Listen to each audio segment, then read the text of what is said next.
slow up, no I don't take shit. I got no love for the fakeness. If you wanna play tough and wanna hate this, I'll always show up. I don't ever slow up, no I don't take shit. I got no love for the fakeness. If you wanna play tough and wanna hate this, I'll always show up and make a statement. I don't ever slow up, no I don't take shit. I got no love for the fakeness. If you wanna play tough and wanna hate this, I'll always show up and make a statement. Everything I do so instinctive and so passionate. Every word I move so descriptive like an adjective. I got a vendetta against people who patented being negative when you should be getting after it.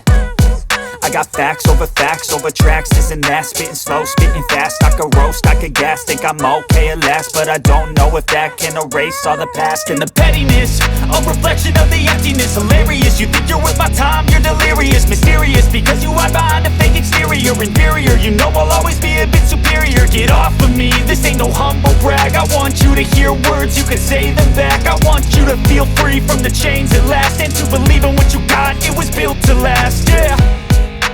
Now that I've been put through hell, I never got anyone's help. I had to do it all myself.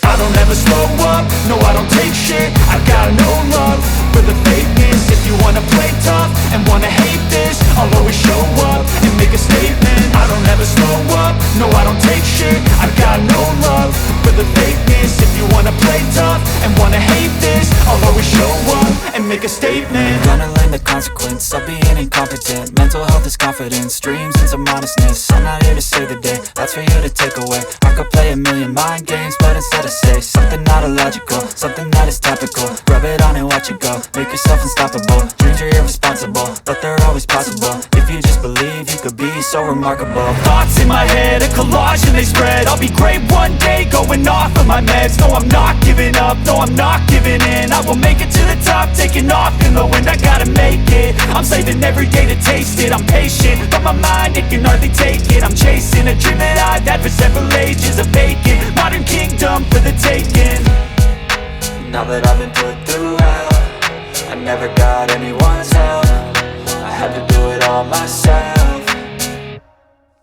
I don't ever slow up, no I don't take shit. I got no love for the fakeness. If you wanna play tough and wanna hate this, I'll always show up and make a statement. I don't ever slow up, no I don't take shit. I got no love for the fakeness. If you wanna play tough and wanna hate this, I'll always show up and make a statement. I don't ever slow up, no I don't take shit. I got no love for the fakeness. If you wanna play tough and wanna hate this, I'll always show up.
Good evening and welcome to episode 7 of Loomer Unleashed. I'm your host, Laura Loomer. On today's episode, we're going to be talking about a lot of different things, especially as it relates to the upcoming third presidential debate that's going to be taking place tomorrow in Miami, Florida. This week officially marks the one-year countdown to the 2024 presidential election. On November 5th, 2023, with the next presidential election now less than 1 year away and the Republican primary looming closer each day, it is time to take a closer look at the only true viable candidate who can save our country from total collapse. And his name is Donald J. Trump. Last week, I officially called for all of the remaining Republican candidates to drop out of the GOP presidential race. At this point, their campaigns are completely unserious exercises in futility. None of them are going to come anywhere close to winning, not Nikki Haley, not Chris Christie, and definitely not Ron DeSantis. You can tell that President Trump is barely concerned with them at this point, and why should he be? He has much greater enemies to battle, because in reality, it isn't just Trump versus the Republican field, it is Trump versus the world. And the 2024 presidential election is a matter of life or death. Over the past 2 weeks, we have watched multiple court cases against President Trump unravel in Colorado and New York. As I discussed on Friday's episode, in which I interviewed Dave Williams, the chairman of the Colorado GOP, these court cases are all part of a larger campaign of malicious lawfare directed at the former president from every corner of the deep state. This is the only element of the unrivaled resistance Trump faces every single day. The control and obstruction by the deep state to stop Trump is near total. As we know, the FBI, the CIA, and the DOJ were all used against him back in 2016 when they literally spied on his campaign at the direction of Hillary Clinton and Barack Hussein Obama. Worse, these same agencies were used against him while he was the sitting United States president. It should come as no surprise to anyone that those same agencies are yet again being used against him ahead of the 2024 election. In the next year, I guarantee that you will see these groups ramp up their efforts to stop President Trump. They will try harder and harder to remove his name from the ballot, as they have been doing so in Colorado, Minnesota, and other Democrat strongholds in America. They will continue throwing random civil lawsuits at Trump to try to erode his support and legitimacy in the eyes of the American people. They will continue to find new ways to ally with big tech in order to censor him, his supporters, and his messages from reaching the people. They will continue to harass and imprison his supporters wherever they can. This is all part of the game. The people in power, the collective deep state, which is truly in control of our government, are playing for keeps, and they will stop at nothing to make sure they remain in control forever. What precisely is it about President Trump that has captured the imagination of so many voters, as well as the ire of his opponents? Well, it's the obvious fact that Trump is a larger-than-life character. Everything about him is far more interesting and compelling than the average politician and the average person. Take Ron DeSantis, for example. What exactly is so interesting or compelling about him? Nothing. Were it not for President Trump bringing attention to DeSantis' governorship, he would not stand out in a crowd, and he certainly wouldn't stand above them either, unless, of course, he just happened to have his heels on that day. Oh, wait. That's right. He wears those every single day. In comparison, when President Trump walks into a room, the entire place focuses on him. This was true well before he was president and has only grown since. His time in the public eye has molded him into a person whose leadership and communication skills come naturally. Most importantly, though, is Trump's ability to exist outside of the narrative box, which constricts most politicians. This is what allowed him to run as an outsider and grassroots candidate in 2016, in which he totally discarded the traditional GOP political rulebook. Think back to what made you initially support President Trump. I would bet that it was either Trump's charisma that drew you in or his willingness to be a true outsider and call things as they are, as opposed to beating around the bush with political correctness. When I say outsider, I mean someone who isn't afraid to say something controversial so long as it is true. I mean someone who is willing to finally pursue the policies that would truly benefit the American people rather than the elites. These two characteristics are what separate Trump from everyone else in the GOP, and it is what will forever define him as a great man in history. Now, it is more clear than ever before that the Republican base recognizes this, and they appreciate it. The GOP base was not lured into joining the DeSantis camp or the Haley camp, as many in D.C. would have liked and have spent hundreds of millions of dollars trying to make happen. Instead, the base has remained loyal to the man who broke the mold and finally spoke to them, to their interests. Trump's polling numbers currently show him with a commanding 45% point lead over his closest competitor, Ron DeSanctimonious. However, this week brought even better news for the Trump campaign, as new polls now show that President Trump is easily defeating Joe Biden nationally if the election were held today. This is ironic given the constant refrain from DeSantis' social media surrogates and, people like Christina Pushaw and Brian Griffin, who claim that Trump is not nationally electable and will falter in the general election. Clearly, that is pure cope because these polling numbers have him winning Pennsylvania, Georgia, Michigan, and Arizona, all of which are key battleground states. And as I proved this weekend when I attended the Florida Freedom Summit, where I had the pleasure of seeing and also speaking with President Trump, I got to watch him speak to an electric crowd that was cheering from him at the top of their lungs. And in the back of the room, of course, you had the sad DeSantis staff members and DeSantis social media influencers who were going on and droning on with their usual anti-Trump talking points about how he's unelectable. And yet what we saw is that there was more support for President Trump there than any of the other candidates. And all of the GOP candidates were there except for Nikki Haley because she canceled at the last minute.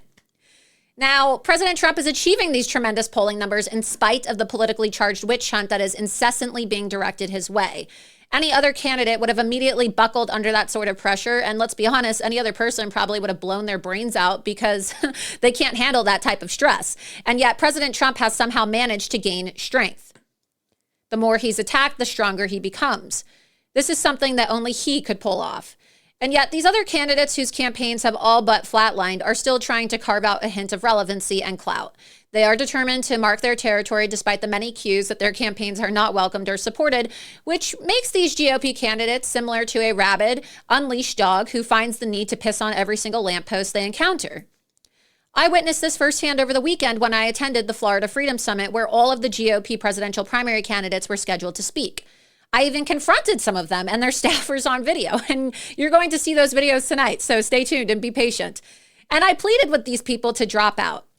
But even those who are polling at 1% nationally, people like Doug Burgum and Chris Christie, are adamant in staying in the race for the purpose of draining financial resources that could otherwise be used to support President Trump. As I said, many of these candidates attended and spoke at the Florida Freedom Summit, and I caught up with them and I loomered several of them. Highlights of those loomerings are coming up in a moment, so stay tuned. While at the summit, these candidates managed to pretend that they are somehow relevant, which couldn't be further from the truth. We'll see this again tomorrow when these same candidates take the stage for the third GOP presidential primary debate in Miami, Florida. Or maybe we won't, because we will be busy either attending or watching President Trump's rally in Hialeah, Florida, which will be taking place a short distance away from the debate at the same exact time. In fact, I'm excited to announce that I will be at the rally in Hialeah tomorrow, and my production team and I will be streaming it live on my Rumble. So be sure that you're following me on Rumble so that you can watch this rally live tomorrow. And I personally cannot wait to experience and be a part of this amazing counter-programming. Without Trump on the stage at the debate, this is just going to be another exercise in futility. What are we supposed to gain from listening to Nimrata, Haley, and Chris Christie argue over how to best get ourselves into a war with China, Russia, and Iran? While that sideshow is happening, Trump is going to be having a massive rally just across town. I can guarantee you that he'll draw more people to one event than Ron DeSantis has seen in his entire political career. To put it another way, DeSantis is about to get trumped in his own home state of Florida. So once again, I find myself saying the same thing with frustration over and over again. It's just so aggravating. Why are these candidates continuing their doomed campaigns? How long is this going to continue? It's insanity. Is it really worth the embarrassment to remain in the race all the way until the Iowa caucus in January, only to get blown out of the water? The only candidate on the right who has the Republican base behind him and the America First policies to actually benefit the people of this country is Donald J. Trump. Period. End of discussion. There is a young female journalist, conservative journalist, by the name of Laura Loomer. If America's men acted like Laura Loomer, our problems would be fixed in about 5 minutes. Chained herself to She Twitter. chained herself.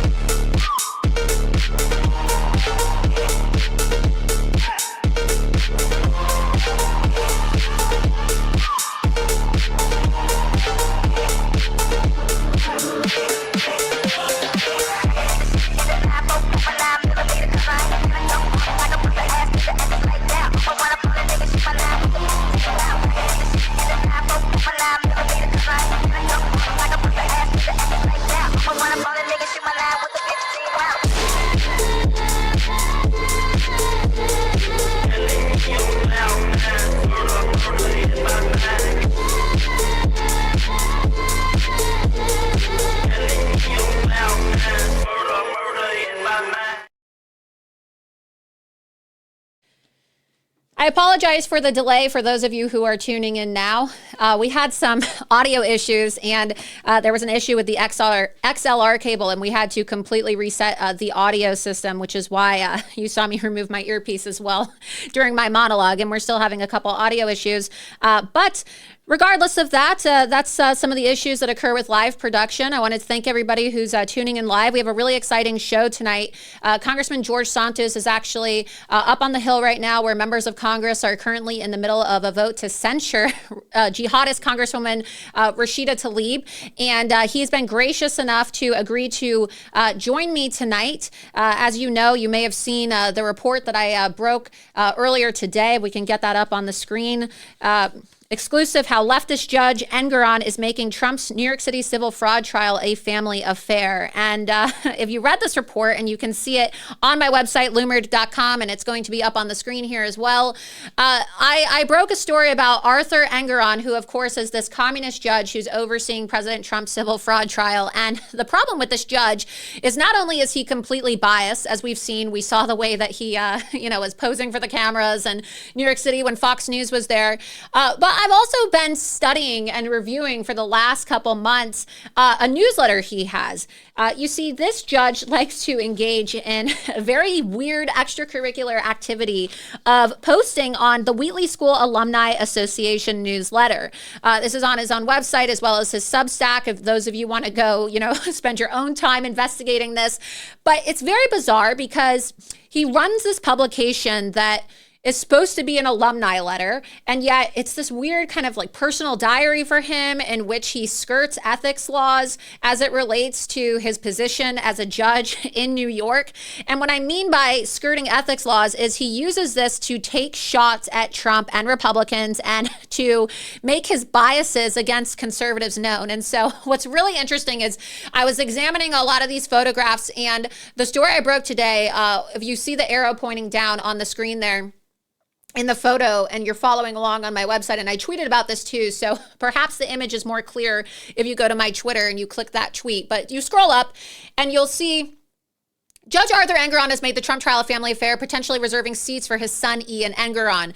So you'll see the photo with the, if we want to click on that and expand it at the top, click on that. Well, you could just zoom in on that little red arrow, and you'll see that arrow pointing down goes to the bald head of a guy named Ian Engoron. And Ian Engoron, if you keep scrolling down, is the son of Arthur Engoron. And just keep on scrolling down, and you'll see that Ian Engoron is an employee of the, we can get this on the screen here, the production room. Scroll down so you can see Ian.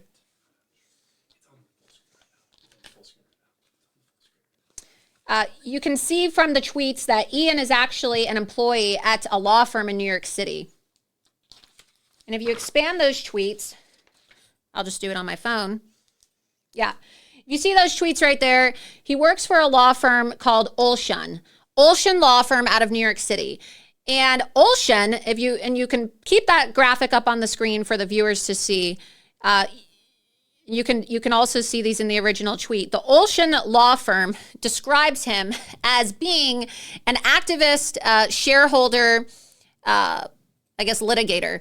And so what this means is that this law firm and Arthur Engoron's son, Ian, is essentially helping shareholders, helping investors decide which causes to invest their money into. And I guess this law firm is providing legal services to these shareholders based off of political trends in America. And their law firm appears to specifically be geared towards left-wing political activism and leftist shareholders. So what does this mean? Well, what does that mean? It means that if you're Ian Engoron, and you're a leftist and your clients include leftist investors into leftist political causes, this means that you could potentially be benefiting financially significantly if your father happens to be the judge who's overseeing President Trump's trial. And who knows if they're betting.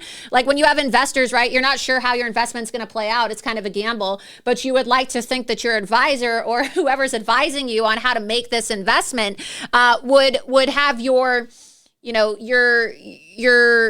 your best interests in mind as it relates to you getting the best bang for your buck. And so could it possibly be that that Ian knows or is aware of the fact that his father is going to be ruling against President Trump, and that this is just going to be a rigged witch hunt from the very beginning against President Trump so that these investors and these shareholders could benefit even more? I mean, what does it mean? Why is it that Ian Engeron, the son of the judge overseeing this trial, happens to have reserved seats directly behind President Trump and his legal team throughout this entire trial, in which the judge has been incredibly biased? I mean, this is the same judge who, and you can expand it, you can scroll down in this this report some more, follow along. It's very complex information, but this is why we have the screen here. Zoom in on the screen and put that graphic front and center right there, that tweet right there. So if you click on that and you expand it, you can see this is another story that I exclusively reported yesterday. Anti-Trump New York City judge Arthur Engeron, who issued a gag order against President Trump so that he couldn't defend himself during a civil fraud trial, described himself as early as January of this year, January 22nd this year, as a free speech absolutist. So what does that mean? Well, a free speech absolutist is somebody who doesn't believe in censorship, somebody who doesn't believe in censoring. And yet, what do we have here? We have Engeron saying in this weekly newsletter, I will continue to include strong opinions in the newsletters. First, I'm a free speech absolutist and I oppose censoring and I just won't do it. So obviously that's hypocrisy, because if he truly was a free speech absolutist, he wouldn't be issuing gag orders against President Trump. And this week, of course, just 4 days ago, he also issued gag orders against President Trump's legal team as well. And so you see that there's a major conflict here. If you scroll up and you expand that tweet, just scroll up some more. You can see the exact dates. Click on that tweet that's embedded right there in that article so people can see it. I'll take you to the Twitter page. Look, anti-Trump New York City judge Arthur Engeron, who issued a gag order against President Trump so that he couldn't defend himself during his civil fraud trial, which is still ongoing, described himself as a free speech absolutist in January of 2023. I mean, just talk about the hypocrisy, okay? For the last several weeks, I've archived and reviewed all of Judge Arthur Engeron's personal writings and activities, and I've been documenting his ethics violations, hypocrisy, and his poor parenting as an absentee father. I'm just gonna say, Arthur Engeron has 4 children. Ian is his son. I have identified that he has minor children, and for the sake of journalistic ethics, okay, I'm not going to target a minor. But let me just tell you, the things that I have seen are very disturbing, okay? Including unsupervised TikTok accounts for his minor daughter, who appears to be posting some very questionable, provocative content. And I'm just not going to show it because I find it to be really inappropriate, and I'm not going to be accused of like sexually exploiting a minor, okay? But clearly you see Judge Engeron, who has it's very hard to pronounce this guy's name, Judge Engeron, and you'll notice he's in the gator mouth tonight. So we always put somebody in the gator, and tonight it's Judge Engeron, who has the pleasure of being in the gator mouth. I'm not going to be accused of exploiting a minor, okay? But we know that there's predators on TikTok. We know that there's all types of really nefarious things on TikTok. And the fact that Judge Engeron wants to harass Don Jr. and Ivanka Trump and Eric Trump, and we see that he's demanded very creepily, oh no, I want Ivanka in my courtroom, right? Why? So you can like stare at a beautiful woman and basically gawk a beautiful woman. It's my understanding that Engeron's also going through a divorce right now too, which is not his first. Which I've, uncovered from my investigation into him. Very bizarre guy. But I don't think a guy whose daughter is a minor, who's unsupervised on TikTok posting provocative content, really has any business talking about President Trump's children, all of whom are incredibly successful adults, okay? And everybody can go look up this individual and his child themselves. I am not going to show her TikTok videos because I feel kind of weird posting, this very explicit material that this minor child is posting online.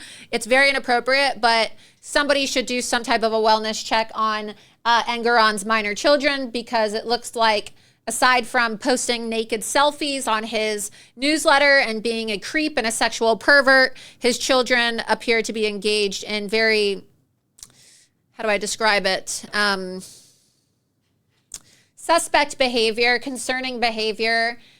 troubling behavior that anybody with minor children would probably be appalled that their child was engaging in if they were witnessing their actions on TikTok. So we'll just leave it at that. Congressman Santos is about to connect. Again, he's in the middle of the vote right now to censure jihadist, Jew-hating Congresswoman Rashida Tlaib, which has been a throwdown on the floor of the House. Busy night tonight. We're also going to try to do some live election coverage because we have races tonight in Kentucky, and we have races in Virginia and Ohio. And so we're going to be trying to monitor these live election updates in real time in between interviews. So it's not really looking like a good night for Republicans. I'm not expecting there to be many Republican victories tonight. We will see what happens, but I don't really see how the base is energized to get out and go vote in these races when you have a dysfunctional GOP House, no speaker, so many Republicans undermining Donald Trump, the leader of the Republican Party. And, you know, if I'm a GOP voter, I'm just not excited to go vote. I'm excited to go out and vote for Donald Trump in 2024, but I'm not excited to go out and vote in these races right now because it's just... You need somebody at the top of the ticket, right? And the members of Congress have alienated Donald Trump. You see that he's in court in New York City yesterday where he had to testify in his own case. In Colorado last week, they're trying to take him off the ballot. Closing arguments are on November 15th. And yet, what are these people doing, right? So I don't get your hopes up about the elections tonight. I think it will be a good thing if Glenn Youngkin, I'll get heat for saying this, but Glenn Youngkin's trying to flip the Senate from Democrat to Republican in Virginia. But look, if he does that, as I've been exclusively reporting for a while now, he's going to try to use the DeSantis model to flip and use that victory as a springboard to launch a presidential campaign against President Trump in 2024. And so we'll see. I think that Glenn Youngkin was a little too eager and a little too... he didn't really strategize well enough. And a lot of people, especially with my reporting, came to find out about his dubious and suspect fundraising tactics in the last coming weeks in which he met with former DeSantis donors who were loading him up with cash as a Plan B alternative to try to run against President Trump. And when people think that you're disloyal, they're not going to come out and they're not going to support your candidates. And so I don't know if Glenn Youngkin is going to be successful. And if they're not successful tonight in turning the Senate in Virginia from Democrat to Republican, people need to blame Glenn Youngkin for acting on these presidential aspirations. Because if he would have just actually done his job as governor, as opposed to trying to flirt with the idea of running for president, maybe he wouldn't have pissed so many people off, and maybe people would be excited to go vote in these elections in Virginia. Again, we don't have the results, but I know that Congressman Santos is about to connect. He is troubleshooting right now, so bear with us because he will be connecting via phone. Like I said, he had to step out of the vote, so there's no video. But Congressman Santos, are you with us? I'm here. How are you, Laura? I am doing great. I can hear you just fine. So how's the vote to censure Rashida Tlaib going? So I just got off the House floor debating on amendments and rules. Sorry about that. As you can hear, that's our 15-minute warning to go back to vote. That's fine. You know, when you do these things live, you get all of these things here. I can't control the bell. Sorry about that. No the worries. Vote's going well. We were going to be bringing the vote tomorrow, but guess what? I was watching Fox News a little earlier today, and guess Richie Torres from New York, one of my colleagues who's a Democrat, has already gone on the record saying he is voting to censure. We have the votes. She is getting censured tonight, and accountability for her vitriol and for her rhetoric and her absolute anti-Semitic remarks from the day one she was elected, she's going to be held accountable for today. Well, you know, I think obviously we don't like anti-Semitism, but I think that the narrative that needs to be put forth is people are, you know, a lot of Democrats I see and some Republicans too, unfortunately, are saying things like, oh, well, you can't censure her because it's a violation of her First Amendment right. The messaging really needs to be, it's not so much just her absolute Jew hatred as a member of Congress, but it's her open support of terrorist organizations like Hamas and the Muslim Brotherhood, and her refusal to really just condemn these organizations that makes it unacceptable for her to continue to have voting privileges as a member of Congress. And so I hope that... Let's Yep. also not forget she's a poster child for CARE, and CARE has ties to the Muslim Brotherhood and Hamas, and there's a lot of problematic things with that. I mean, quite frankly, it was brought up to my attention recently that she was at their fundraiser earlier this month. So just think about it this way. This is a person who's tied herself to problematic entities and problematic organizations that the UAE has already themselves designated a terrorist organization with troubling ties to other terrorist organizations. And, you know, the fact that we allow this is not protected speech. You're right. You're correct. But again, Republicans suck at messaging, unfortunately. And thank you for bringing that to my attention so that I can be reminded to not suck at messaging. You're right. This isn't a First Amendment issue. This is a actual matter of national security. The vitriol she's spewing is pro-terrorist. It's pro-Hamas. It's pro-genocide of Israel. This is not protected under the Constitution of the United States. Yeah, and I think that there also needs to be some type of bill brought to the floor of the House to ban members of Congress from taking their oath of office on the Quran. I mean, I don't know if this is something that you would be interested in doing, but certainly it's very problematic that both she and Ilhan Omar took their oath of office on the Quran, and they're taking their allegiance to Sharia.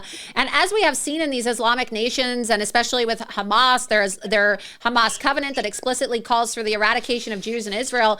How is it that members of Congress can take their oath on a Quran in which the values are completely incompatible with those which we espouse here in the United States of America and Western civilization, rooted in Judeo-Christian values, you know? So that's something that I would like to see, something that I would have done if I was a member of Congress, because there are many ideological issues. And unfortunately, the Republicans suck at messaging, like you said, and like I've said, and they've never really had the balls to have a conversation openly about the dangers of political Islam. And we're now seeing the dangers of political Islam in America, Congressman, as it relates to national security issues, and also just the safety of our Capitol and the White House. I mean, did you see the way that these Hamas operatives literally scaled the fence of the White House and defaced a historic wall and property with handprints that are supposed to look like blood? I mean, this is really out of control. In any other country, you'd be shot dead on sight if you tried to scale the president's residence. Well, here's an interesting thing. The Secret Service has authority to shoot to kill if there is a potential breach of the perimeter of the White House.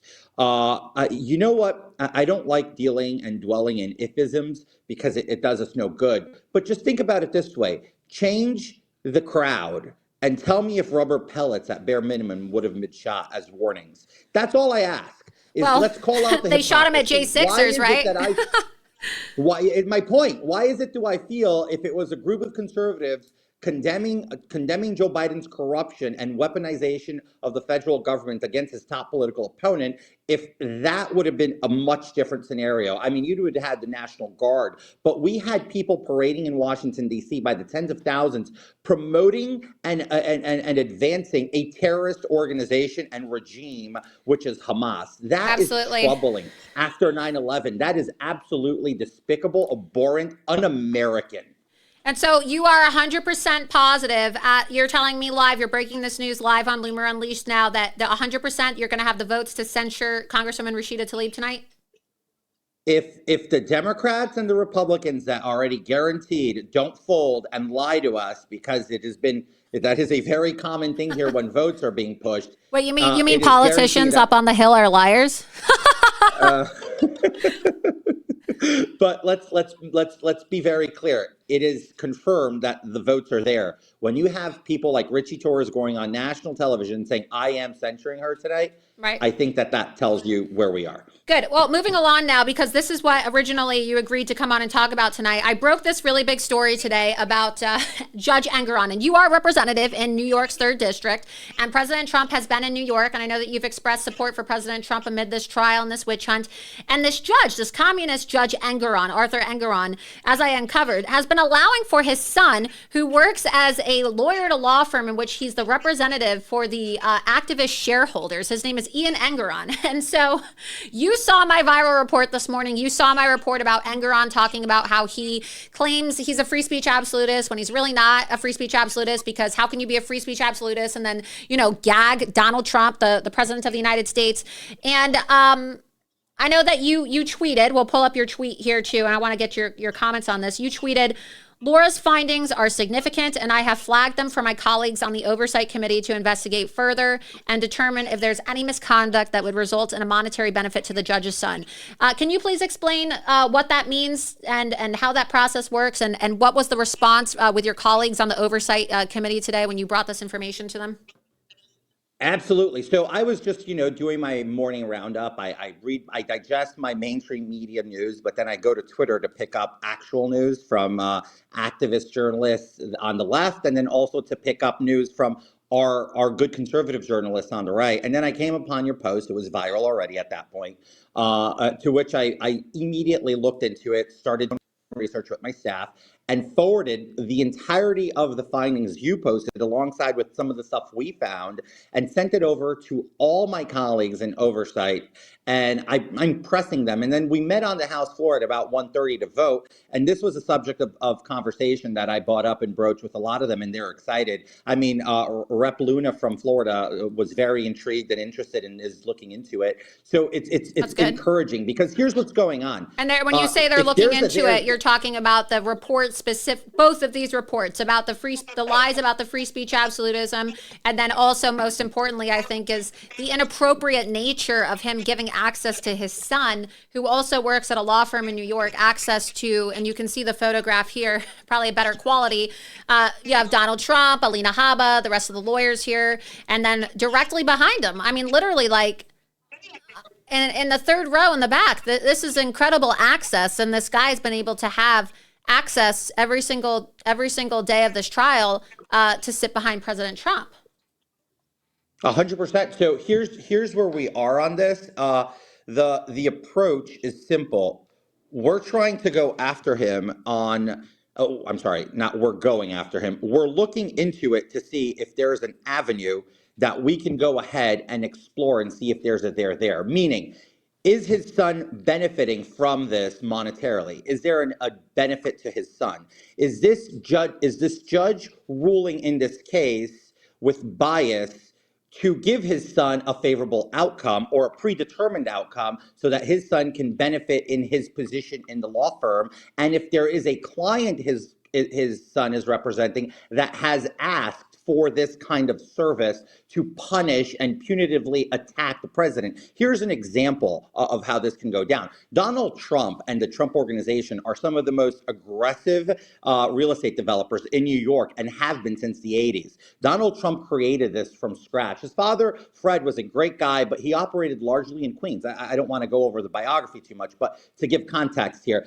President Trump has a lot of enemies and competitors all across New York State. Absolutely. He's accomplished. I mean, just look at Manhattan. It's Trump Tower this, Trump Park that, Trump Place this. So it's obviously that he has people that would love to see him gone with his license suspended from practicing in New York so that they can run rampant without real stiff competition. Donald Trump is a big rock and blockade in a lot of these people's way of life of greasing their own pockets. So if there's a client that goes to this judge's son, this case goes in front of this judge, and this judge knows that if this case goes the direction that would benefit his son makes like a bandit, that's impropriety. That is corruption at its fundamental root, and that is call for a mistrial. So I think that my colleagues in oversight, obviously they have to look at the evidence, they need to do their research.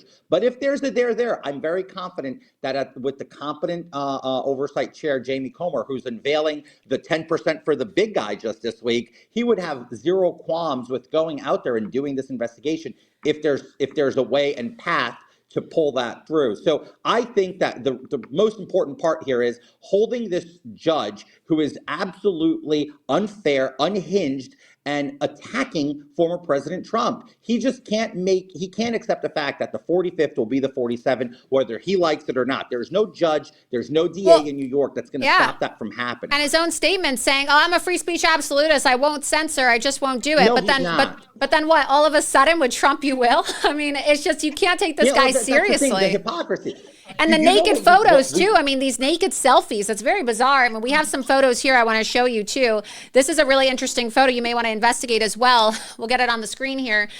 Here's a photo that he put in the Wheatley newsletter, if you can see this, and he's in the back of the pool party. And then there appears to be a heavyset black woman in the far right corner who's just kind of hiding off in the side, who is not trying to be noticed. And it looks like Tish James.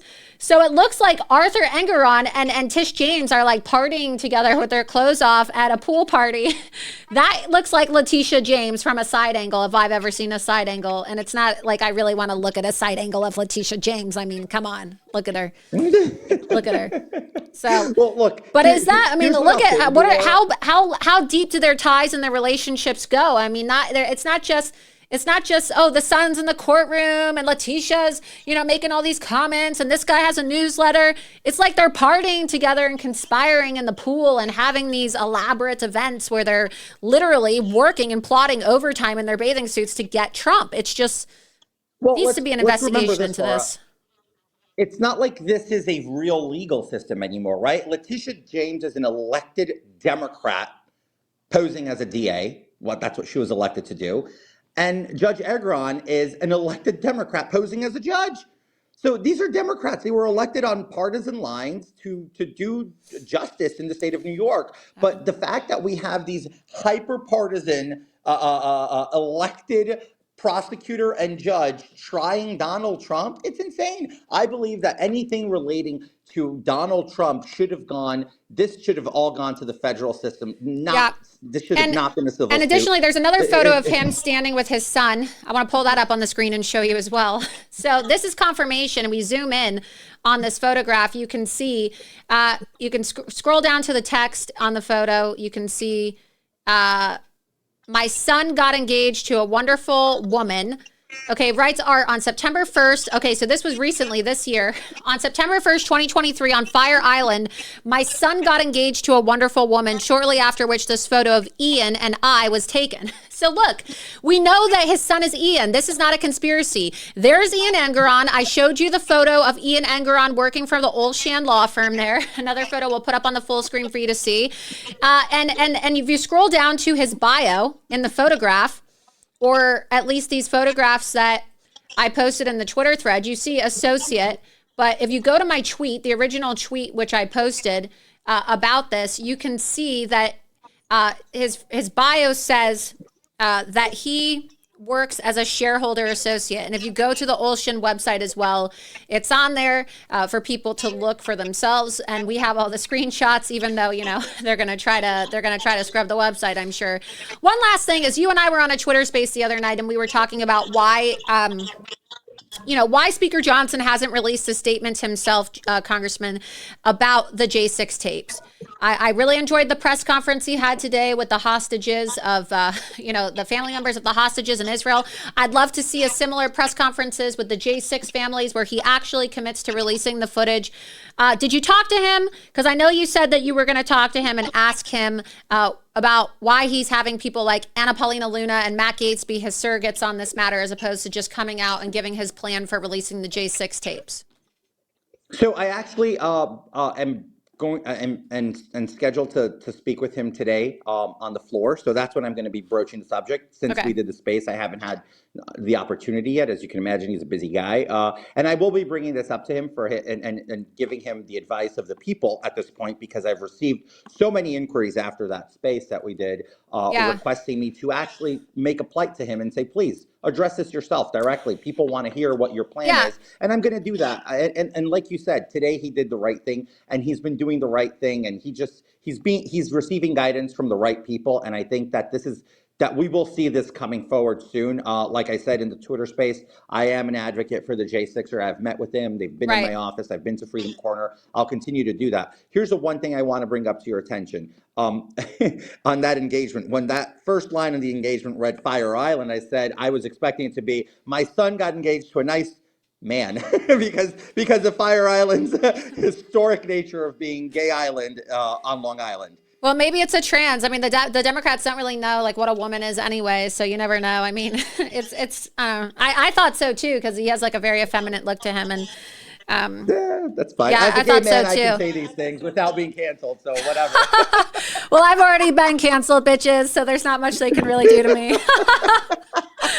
Well, look, that bell you just heard was my belt to get back on the floor. Well, and so I will, wanted before I let you go too, because lastly too, I sent you the report on the Ukrainian spy operatives. I know that you said that you were going to, just so people can hear it on the show as well. You are going to bring this report, and you said you are going to mention to the House Oversight Committee to look into the fact that Ukrainian spy operatives penetrated the United States Capitol on January 6th. Yeah, absolutely. So I will that instead of going to the House Oversight, I'm going to build up the report on my side here from the official side, from the information you gave me and that was discussed. And then once I have it ready, I will present it to the committee myself and insert it into the record and let them take it from there. So it's much easier if I just bring the whole thing cooked to them and say, I'm introducing this in the record when they have open committee days so we can comment. I think that'd be great, because that would be a great way to end funding to Ukraine if we finally get them to admit once and for all that, yes, Ukraine actually committed an act of war against us on January 6th by sending their spy operatives, which was already confirmed in my reporting. But listen, I know you got to go.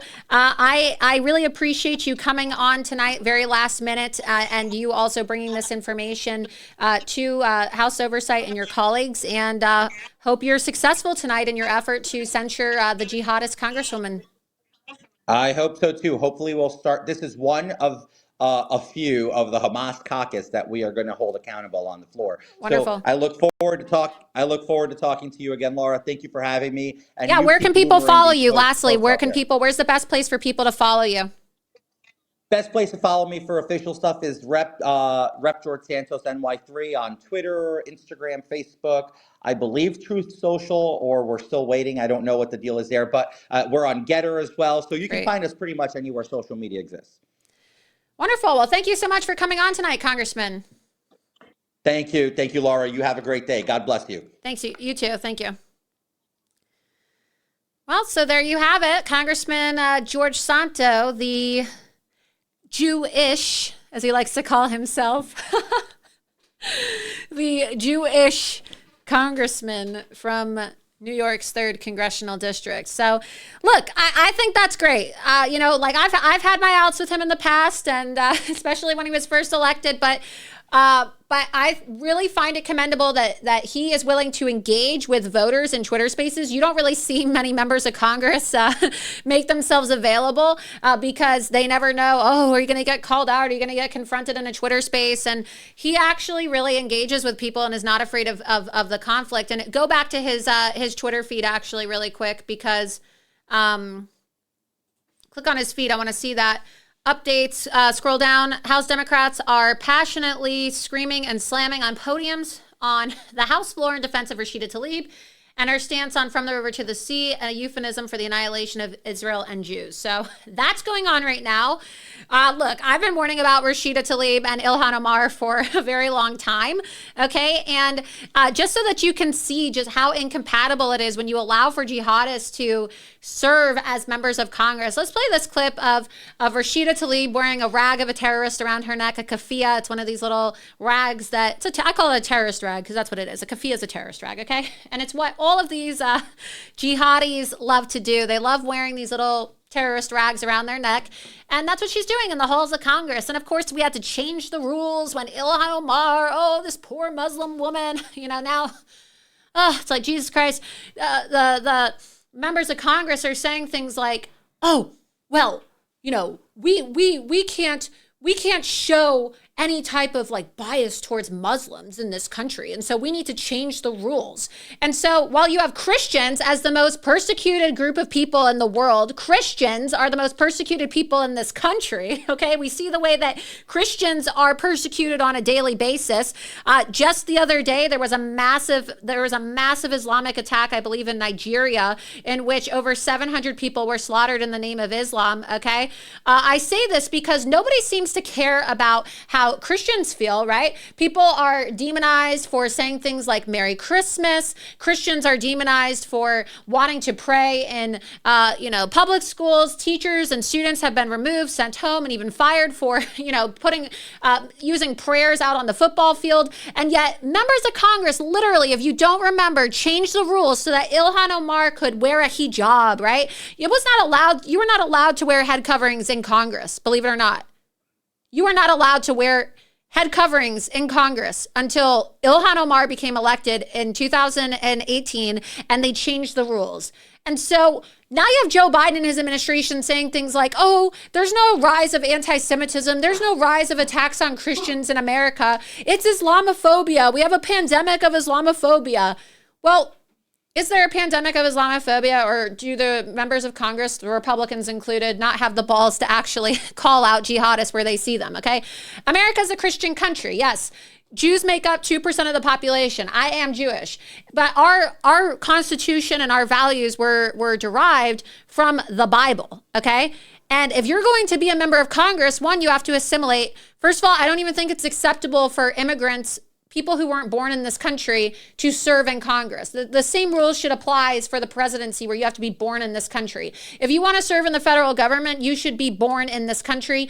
And that's how we avoid the situation of people like Ilhan Omar giving terrorist speeches in the halls of Congress and basically proclaiming support for Hamas and ISIS and other Islamic terrorist organizations. But I was right. This is literally what I got canceled for saying years ago. And I'm just going to play the clip now so that you can see for yourself, you know, the attack that's taking place on Jews and Christians in America, and how Muslims are given a free pass to just, you know, not just call for the extermination of all other groups of people, but to just completely defile our traditions as a country. Go ahead.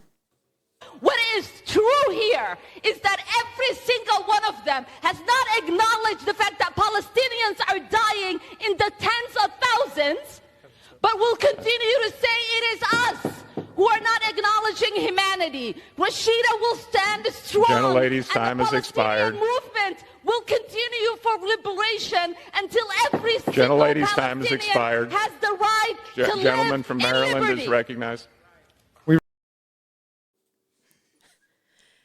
It's just like, how is that acceptable? She's so loud that her audio levels are peaking in Congress. You know how, like acoustically, how hard that is to do in a place like the Capitol and the Capitol Rotunda? I mean, you can be screaming and giving the most passionate. She just sounds like a banshee, like a rabid animal, the way she's screaming into the microphone. And we have to start calling this out. We just cannot allow for these Muslims to run wild in the halls of Congress, where they're literally inviting Hamas supporters in to carry out a Hamas insurrection, okay? If they were J6ers, if they were Christians, if they were Jews, if they were Trump supporters, okay, they'd be serving 20 years plus in jail, probably in a DC gulag, okay? And there would be a commission established by the Democrats to hold them accountable. And yet somehow Muslims get a pass for everything in Congress because they just get to cry Islamophobia. Enough is enough. We need to start calling it out as it is, and Republicans need to stop being afraid of the backlash for offending these people, because they need to be called out. Majority of the Islamic organizations in this country are not calling out the attacks on Jews and Christians. They're not calling out the kidnappings by Hamas. And they are sitting by and making excuses for people like Rashida Tlaib, who are saying from the river to the sea, Palestine will be free. It's basically a call for the total eradication of Jews in Israel. And yet, if you say carpet bomb Gaza, okay, which a lot of people have said, you're called a genocidal maniac, even though the people of Gaza elected Hamas and over 80% of them support Hamas. We're not dealing with the same thing here, okay? So you have one group of people that's actually been victimized by terrorists and the other group of people who are supporting terrorists. And her rhetoric is getting people killed. There was a 69-year-old Jewish man who died after he was struck by a megaphone by a Palestinian protester in California. A terrible situation that just happened in Oakland. Where was this? This was in LA. This was near Thousand Oaks, which is a very nice area, a very upscale area in California. I've been there before. And this poor man was carrying an Israeli flag, and this Muslim just beat him over the head with a bullhorn, and he fell to the ground, hit his head, and he died from a brain hemorrhage. This is the type of rhetoric that is getting people killed. I mean, Rashida Tlaib shouldn't just be censured. She needs to be removed from office. So we're going to have more on that as well. Let's see if we have some clips. I know we have some clips from some of these rallies. Really unfortunate stuff.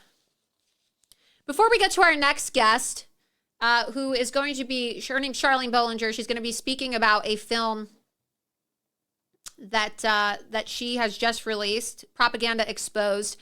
detailing a lot of the propaganda that we see in times of war. Yeah, I think it's important to understand, and she can highlight this as well, because this is propaganda. This idea of, oh, the Israelis are the aggressors and they're the occupiers, and the Palestinians and the Muslims are victims. When you have groups of people blowing themselves up in the name of Islam, when you have people chopping the heads of babies and decapitating babies and putting babies in oven in the name of Islam, okay? And saying that they're doing so in the name of Islam. And yet then we're told that these people are victims as opposed to aggressors and terrorists. That's propaganda, okay? That's propaganda. Everywhere you look, there's propaganda. They're trying to make it seem like we need a ceasefire so that they can completely eradicate Israel and allow for Hamas to continue their attacks on innocent civilians, okay? This is really unacceptable behavior. Really, truly unacceptable behavior that we're seeing. And this film, we're gonna play the promo for Propaganda Exposed before we get Charlene to come on and talk about her film. But just know that when you're being bombarded with, these speeches from people like Ilhan Omar and Rashida Taliban, as I like to call her, that's propaganda. Okay, they want to scream about how you have to listen to me because I'm a Muslim, I'm a victim. And you need to be strong enough to shut that propaganda down and resist it, because it's going to get you killed if you don't. These people already showed that they're willing to try to break into the White House, and they're willing to kill 70-year-old Jewish men on the sidewalks in places like LA for simply waving an Israeli flag. So we're going to go ahead and play this trailer. So in 2013, it was legalized in the United States to propagandize its citizens. What? Like, that's some scary third world stuff going on. That's the kind of stuff that people use to topple governments, to take away freedoms. Yes, you heard that right. Almost a decade ago, propaganda was legalized in the United States with the passage of the Smith-Mundt Modernization Act, which you've probably never heard of. The Smith-Mundt Modernization Act was buried in the 2012 National Defense Authorization Act for a good reason, because it repealed the 1948 Smith-Mundt Act, which authorized the State Department and the mainstream media to engage in propagandizing foreign countries, but it prohibited releasing that same propaganda in America for public consumption. This prohibition was lifted when the Smith-Mundt Modernization Act was signed into law by Obama. Very simply, Obama gave it a reboot in 2012. So, no matter how outrageous the propaganda may be, it's completely legal. Propaganda, in other words, a false narrative for whatever specific purpose, is now much, much easier to perpetrate on the people.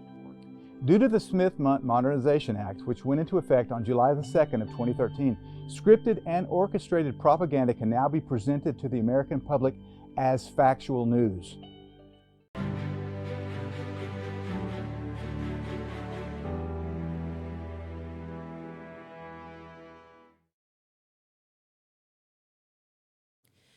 So looks like the film has a lot of really interesting perspectives. We see that Roger Stone, who of course has been on Loomer Unleashed, a great friend of mine as well, gave his interview. He certainly knows a lot about propaganda, having been a victim of the Russiagate hoax. And so I believe we have Charlene connected now. Charlene, can you hear me? I can hear you. Wonderful. So great to see you. How are you? I am great. It's good to be here. Thanks, Laura. Yeah, so great to see you. So we played the trailer for your film Propaganda Exposed, and I don't know if you heard me before you were able to connect, but I'm just talking about the insanity of how we're seeing propaganda play out. I know that your film specifically talks about propaganda as it relates to foreign policy and war, but I think that perfect example of this now, everybody got a masterclass in this propaganda with the Ukraine war and this conflict in Israel and Gaza, and the way that they try to make the actual aggressors seem like the victims. And, there's just no lie that these members of Congress or the supporters of war won't tell for the sake of getting what they want and brainwashing the masses. If you can just, give me your thoughts on that and tell us more about your film. Yeah, you're right. The government does spread propaganda, our own government, to the American people. And, with the Smith-Mundt Act back in 1948, that was put in place to protect American citizens from propaganda from our own government. So it was put into law that our own government could not spread propaganda through our media to the American people. Now, you go fast forward to 2012 and look at Obama with the NDAA rollout, which really turned our own government inward and aggressively against the American people. And in the NDAA, what Obama did with the Smith-Mundt Act is he rolled out the Smith-Mundt Modernization Act. So what he said was, yeah, we can use propaganda through the media to foreign nations when it's good for America, but sometimes it's good for America to use that same propaganda through our media to the American people. So he made it lawful to lie to the American people. People need to understand that. Now, Laura, they were already lying to us through the media, and we have a lot of proof, and we cover it in the film. I think that you and your audience will love this film. And as you said, Roger Stone is included in it, but Roger knows a lot about the Smith-Mundt Act and a lot more. So it's critical watching, especially for right now, as we're seeing clear propaganda being funneled from our government to the people in this country and around the world. Yeah, absolutely. What are you hoping that people gain from this film? Because, you know, some people, I think that COVID-19 really woke people up, right? That was a red pill moment for a lot of people as it relates to propaganda, because people know there's propaganda, but I don't think that your average person really understood the extent of it until, you know, we saw the efforts to silence Americans in the middle of an election due to COVID, all of the lies. And I know that you've done a lot. You just also released another film about vaccines as well, and vaccine injuries, and you do a lot to educate people about the propaganda surrounding the COVID-19 vaccine. But what are you hoping that people really learn from this? Because is it too late? Like, do you think that the propaganda masters have already, you know, been effective in destroying our country and brainwashing the masses into supporting their New World Order agenda? Or do you think that people can still be saved from this? Well, as long as there's breath, there's hope. So absolutely, they can still be saved from this. But what the viewer can expect with this film and why it's so important to watch is Ty and I have been doing this for decades. And we were put on the Disinformation Dozen list for a reason. They do not want people seeing, watching, and understanding our content. Now, we were put on the Disinformation Dozen, which are a dozen people that were coined by the Biden White House and other aggressors that we experienced through the COVID crazy years, from Fauci to Gates and so forth. I am on the list of the 12 most dangerous people to the Biden White House, to the people that say, don't listen to them, they're very dangerous. What makes me one of the most dangerous people out of 9 billion people? It's because I tell the truth about vaccines. It's because I tell the truth about cancer. It's because I tell the truth about the official narrative being false. And like you, Laura, I bring my receipts. I don't just say my opinion, I bring proof. And unlike a lot of other filmmakers where they give you great stories, they're interesting, I bring the receipts and I reveal what they're really doing and who's doing it. I name names and I give you accounts and instances, and they really don't like to be exposed the way that we have exposed them. This film, Propaganda Exposed, is 9 episodes of information that Ty and I, it took us decades to get. And a lot of this information you can no longer find online because they've literally removed the video footage that we have, proof that we have. And so, and it's hard to understand one of the topics that we cover, but we've covered every topic you would want to know about. We've left no stone unturned when it comes to conspiracies. These aren't theories, they are facts. Conspiracy is when 2 agents come together to conspire against someone else or some other people.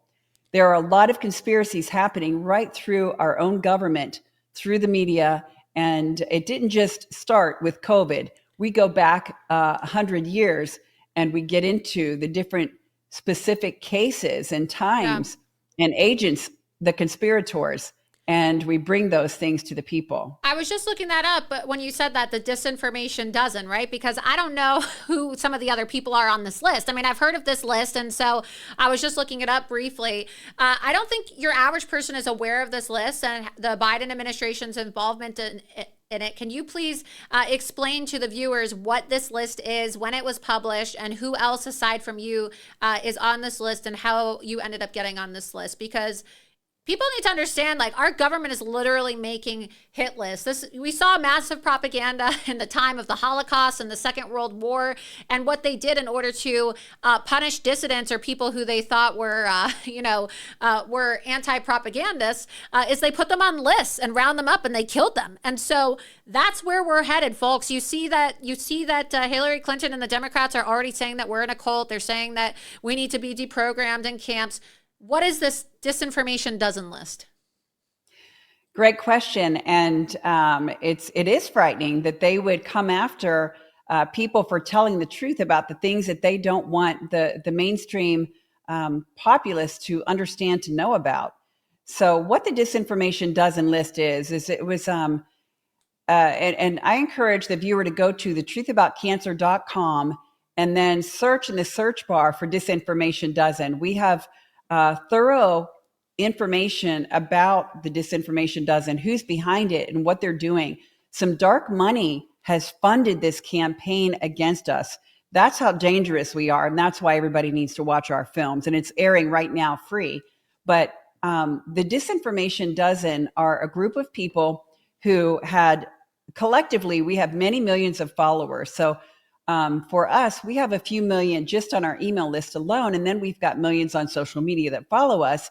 And so we've had an influence, and it's been used only for good, to tell the truth and to save lives, because we lost family members to conventional cancer treatment. So we help people to understand their options. And as a result, they're alive today, which is so rewarding. Right. But through the COVID years, we were telling the truth about the vaccine that was coming, the dangers that we could face with that, and the absurdity of the masking and the social distancing. And we were working with people like Judy Mikovits.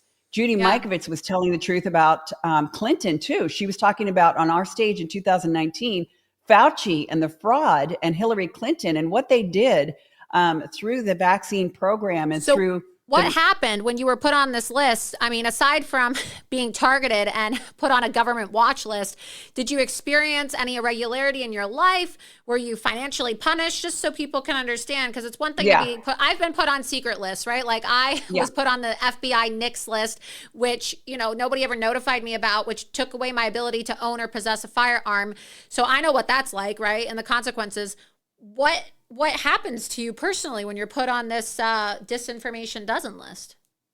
Well, they made this very public. And the reason that they put this list together was to frighten people, to make them afraid. They framed us as if we were dangerous killers. And Biden himself came out, first his press secretary came out and warned people about the disinformation dozen. Their claim was that this list of 12 people, and Bobby Kennedy is on this list, Dr. Sherry Tenpenny, Dr. Rashi Buttar, there are doctors on this list.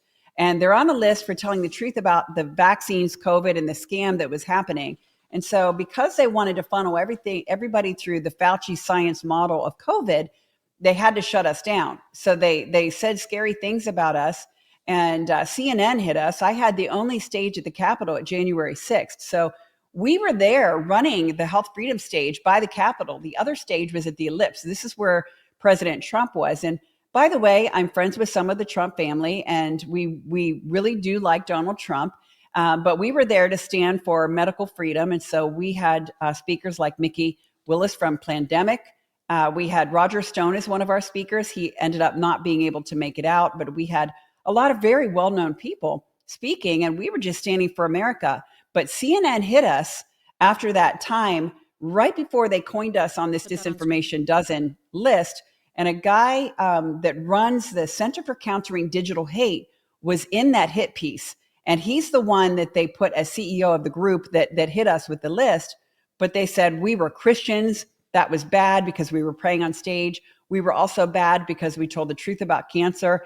There it is. There's the list. There's the list. Yeah, we're pulling it up right now so you can see. So I pulled it up. So list. disinformation dozen, because it's so crazy. People have to see it for themselves, because they try to gaslight you. Like I'll tell people I'm on a list and they'll say, oh, come on, Laura. Like you wish you were on a list. You wish you were that important. It's like, no, really, they're targeting me. The government is putting me on their list. 100%. And you probably get that too, where people are like, oh, come on, Charlene, Biden's not going to put you on a list. No, really, they really honestly do. And so go up for a second on the screen. I want to read this. It says they even have this like graphic. They really went out of their way to hire like a digital graphic design artist. So why platforms must act. So this was not just a list. It was a call to action for censorship across big tech. Take us down. It says the Countering Digital Hate Research Center, why platforms must act on the 12 leading online anti-vaxxers. So scroll down. Just 12 anti-vaxxers are responsible for almost 2/3 of anti-vaccine content circulating on social media platforms. This new analysis of content posted and shared on social media over 812,000 times. Wow, congratulations. You guys go viral. Between February and March uncovers how a tiny group of determined anti-vaxxers is responsible for a tidal wave of disinformation and shows how platforms can fix it by enforcing their standards. So I'm a Trump supporter. Obviously, you are too. But you said that Bobby Kennedy's on the list too. What does that mean? Like, this is election interference in the sense too. In this, you could still have somebody run for president and RFK, is entitled to, RFK is entitled to be able to, and I know that he's spoken out about these issues too, but you have presidential candidates, or you have people that are running for office as well that are being targeted. I know that the Democrats have even tried to say the reason why RFK shouldn't be allowed to participate in the Democrat debate in a primary is because of his public stance on vaccines. So this is stuff that's also being used to disenfranchise people from participating in a political discussion and to undermine their ability to vote for their candidate of choice as well. Yeah, with this list, the reason they did this, we were effective in our messaging. And so in order for them to funnel everybody in to get the shot and to do what they said, they had to shut us down. And the Biden White House funneled $1 billion through the media to peddle the Fauci science model around COVID, and they had to shut us down.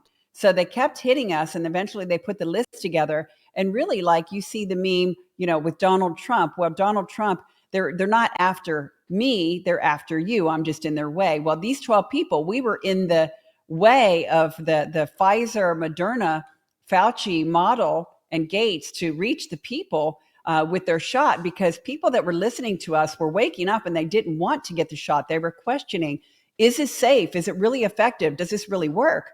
We were telling the truth, and we were just encouraging and wanting and asking for informed consent. You look at Nazi Germany, and those people were experimented on. And the Nuremberg trials were all about, this can never happen again. We can never do scientific experiments on people without their informed consent. They must know and consent to whatever experiment we're doing. Well, Laura, this shot, the COVID shot, was only passed through the emergency authorization use. It wasn't proved safe. It wasn't effective. And we've seen Pfizer come out since this time saying, well, we knew that it wasn't safe. We knew that it would cause myocarditis. We knew that it would harm children. And we knew that even children would be having cardiac arrest. And we're seeing this. Yesterday, a 14-year-old boy just dropped dead from a cardiac arrest. I mean, this has never happened before. Heart attacks happen to older people. They've got health issues. But we're now seeing babies in utero having heart attacks. And you know what? If our content had not been hidden, people would not be dying like this. They would know the truth. They wouldn't have opted into these shots, but they did because they felt like they had to. They thought that they would kill their grandmas if they didn't. But if they would have known the truth, we could have saved their life. And so it begs a question, what is their agenda? This is a dark day that we're living in, and everybody needs to watch Propaganda Exposed, and they need to share it, because they are actively trying to hide this content from the people. And this is more than just COVID. It's more than just the vaccine. We go back 100 years. We've done years of research, and you can't find this stuff online. This is why they've even gone into our followers. They bought the film. They had it in a private area in the G Suite in Google, and Google came in and took the film from them, saying that it broke their content standards. I've got the screenshot, Laura. I'll send it to you. Oh, I believe this it. film they are afraid of. Well, it sounds amazing. I'm really looking forward to watching it. I mean, I think that all of your content and especially everything that you released, your series that you released a couple months ago about the vaccines, it's incredible information. I highly recommend that people watch your film, Propaganda Exposed. Oh, you said it's free. Where do people go and watch it online? How do people get it? Where's the best place that people can? Oh, guess there was. She accidentally dropped off. We're reconnecting her right now. Can you hear me, Charlene? Oh, you're back. It blipped. Okay, so it blipped out. It just, sometimes that happens. One of the issues of live production here, but you're back. So what I was saying is that your films are obviously very informative, very educational, and I find the content to be really important for people to learn about. And so where's the best place for people to watch this new film, Propaganda Exposed? How can people watch it? And, how do they get it? You've got the website up right there. Just go to propaganda-exposed.com. That's our trailer page. Watch the trailer. You can sign up to get all of the links sent to your email and your cell phone absolutely free. I encourage you to do it because they don't want you to see it. It's streaming right now live. So come on in, watch it, and please share it because Tyra.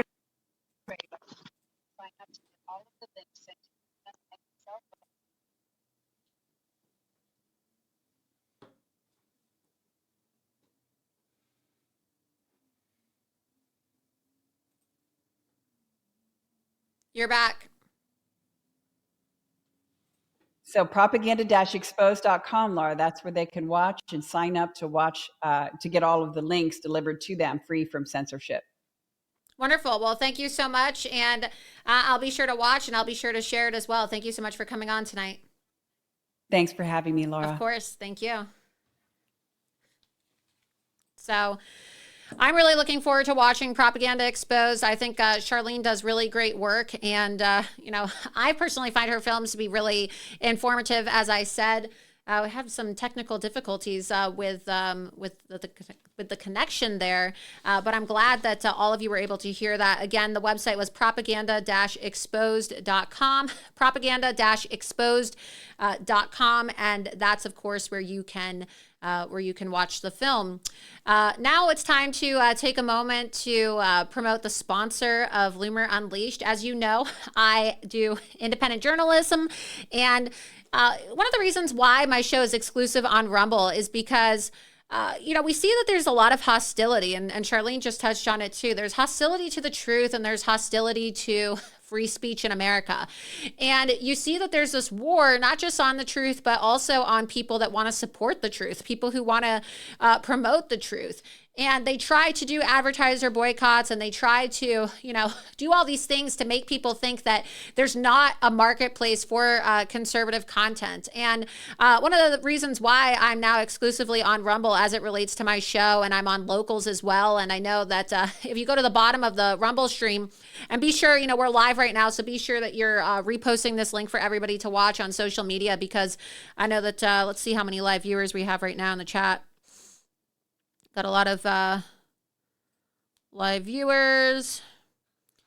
Ooh, we've got over 4,000 live viewers right now. So please, we're live right now. Be sure that you share this, because we're going to be having a political insider come up for the next interview after this quick promotion for my sponsor. But I just want to say how grateful I am that there are people out there and there are products out there that are willing to take a stand for free speech. And it is so important that we support people who support us, because we complain all the time about how there's these woke corporations and companies that don't support free speech. And so whenever there's a product that is willing to put their neck on the line to support great conservative content and truth telling, I think that we really all owe it to ourselves to support them.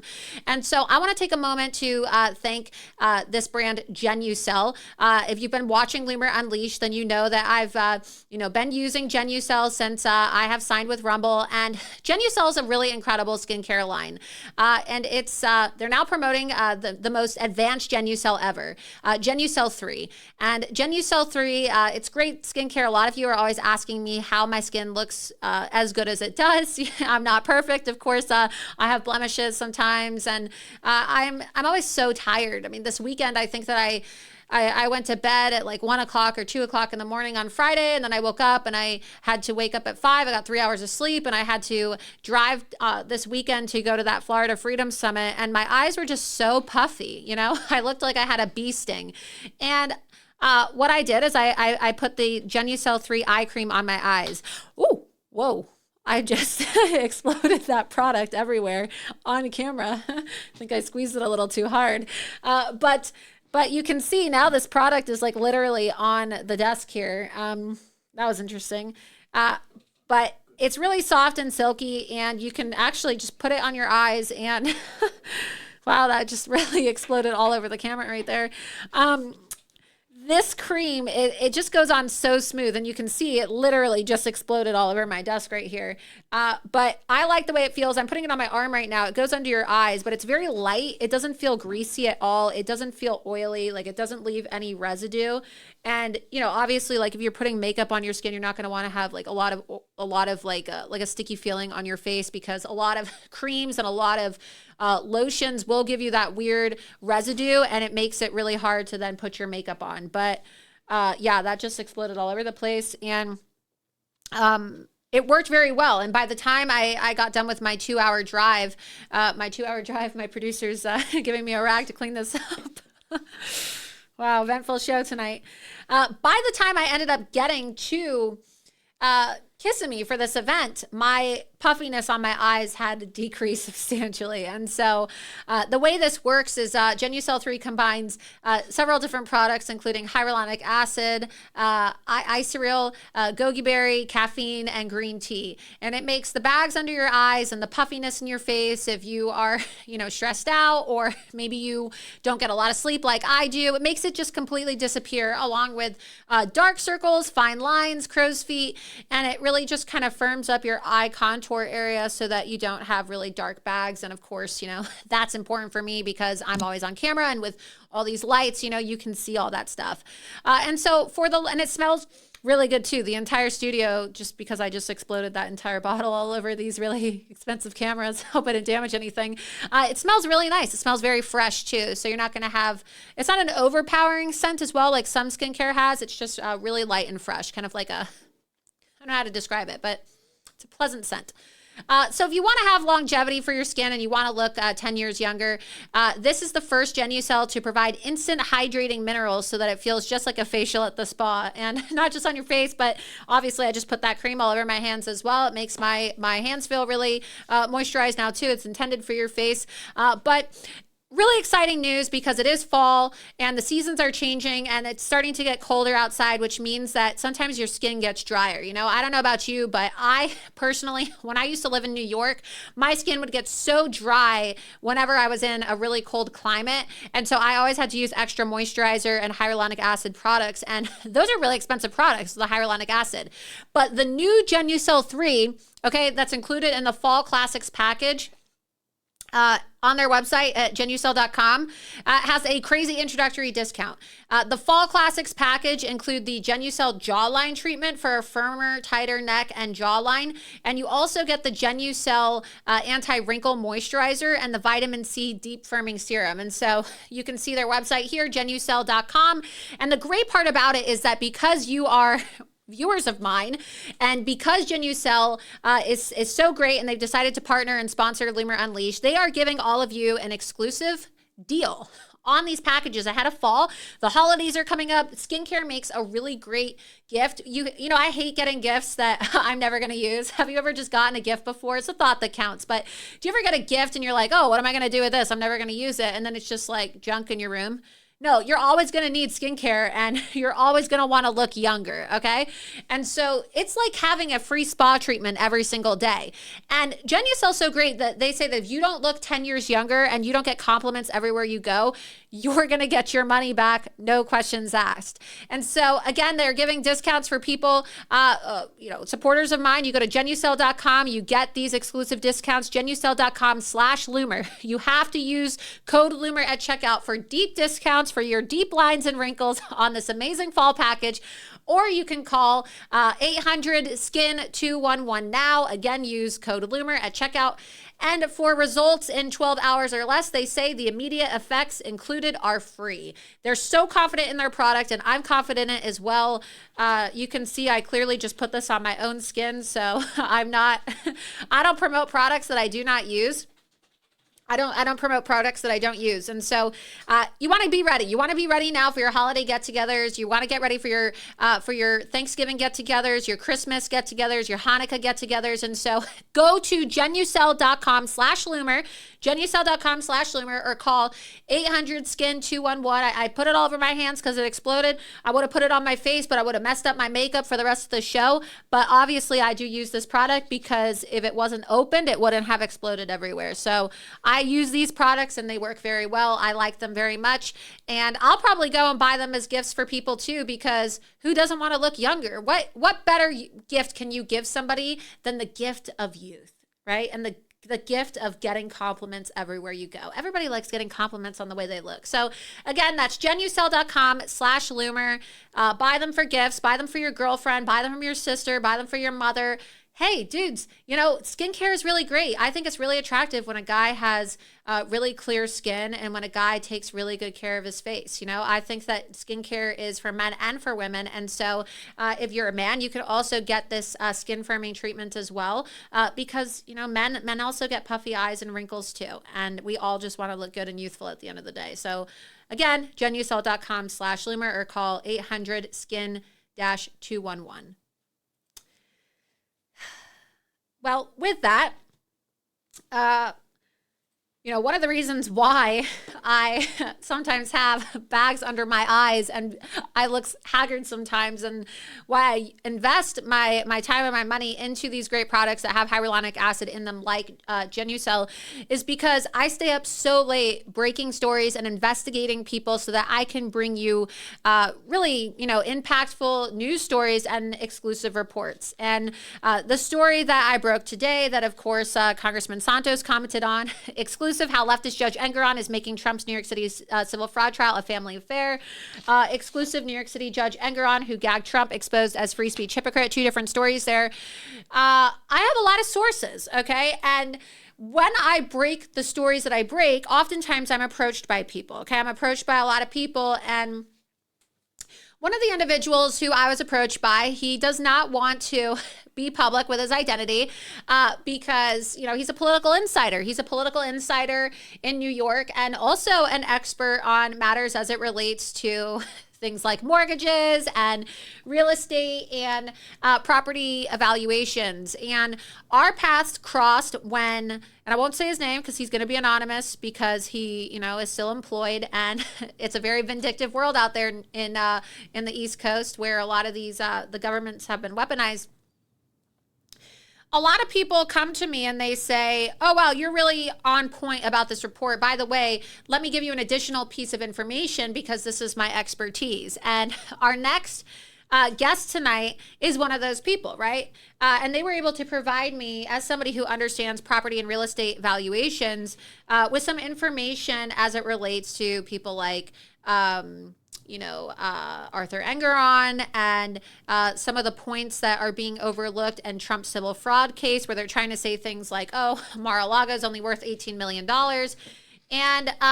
And he has also been going through these Wheatley newsletters with me, these Wheatley School alumni newsletters, and we've been reviewing them. There's hundreds of these newsletters, and so very tedious information. And our next guest is anonymous. I won't be addressing them by their name, and so they're just going to be going by, I don't know, what do we want to call you? What do you want your admin name to be tonight? You can call me Gary. Gary, okay. Gary, that's going to be your name for the night. So Gary, I want you to go through this because,